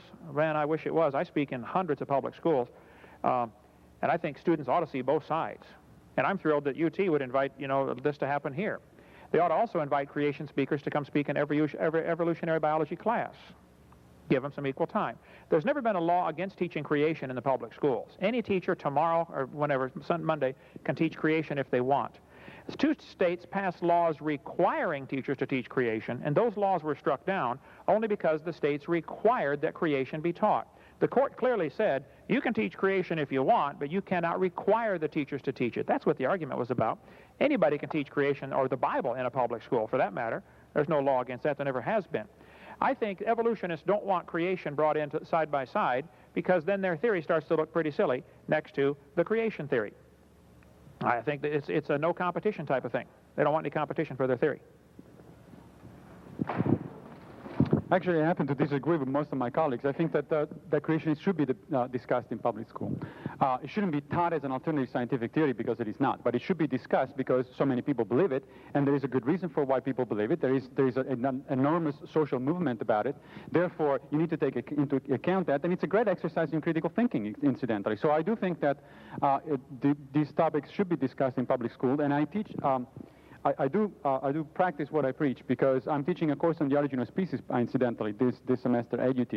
And one of the things that my students will be doing is to have an online chat at the end of the semester with Michael Behe to discuss creationism, intelligent design, and things of that sort. So I think it's a great exercise for their critical thinking. I quite frankly think that they're going to tear him to shreds, but that's going to be his problem. He kindly agreed to do that, and we'll have some fun. The transcripts of that will be posted on my website, so if anybody's interested at the end of the semester, they can go and see what my students did against Michael Behe, a sort of an indirect debate. Ladies and gentlemen, thank you. Drs. Hovind, Dr. Pigliucci, thank you very much.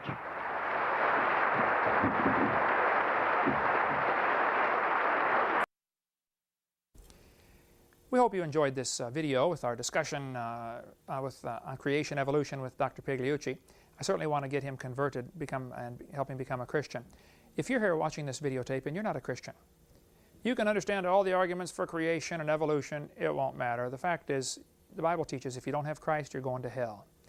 If you're not sure you're saved, I'd encourage you to do several things. Number one, examine your heart. The Bible says everybody is a sinner. We have all sinned. We have disobeyed God's laws. Because of that, we deserve to go to hell. The Bible says in Romans chapter 6 and verse 23, the wages of sin is death. But the gift of God is eternal life through Jesus Christ our Lord. Jesus Christ is the only way anybody can go to heaven. And if you would accept what Jesus did for you on the cross 2,000 years ago, your sins could be forgiven. 1969, February 9th, I bowed my head and I said, Lord, I am a sinner and I deserve to go to hell. But I would like you to forgive me. I'd like you to save me right now. And on that day, at that moment, the blood of Jesus Christ shed on the cross was put onto Kent Hovind's account and my sins were gone. And I'm going to heaven if I die today. It is not because I'm good, it's because I'm forgiven. You can have the same thing. We have an awful lot of materials on creation and evolution. We'd love to send you a free catalog. If you'd call us or write us, we'll be glad to get that off to you right away. You can get it on our website, drdino.com, DRDINO.com, or you can call our office. If you're in the United States, you can call toll-free. That's 877-479-DINO. If you're outside the United States, you have to use the 850 prefix, but it's the same number, 850-479-3466. Thank you so much.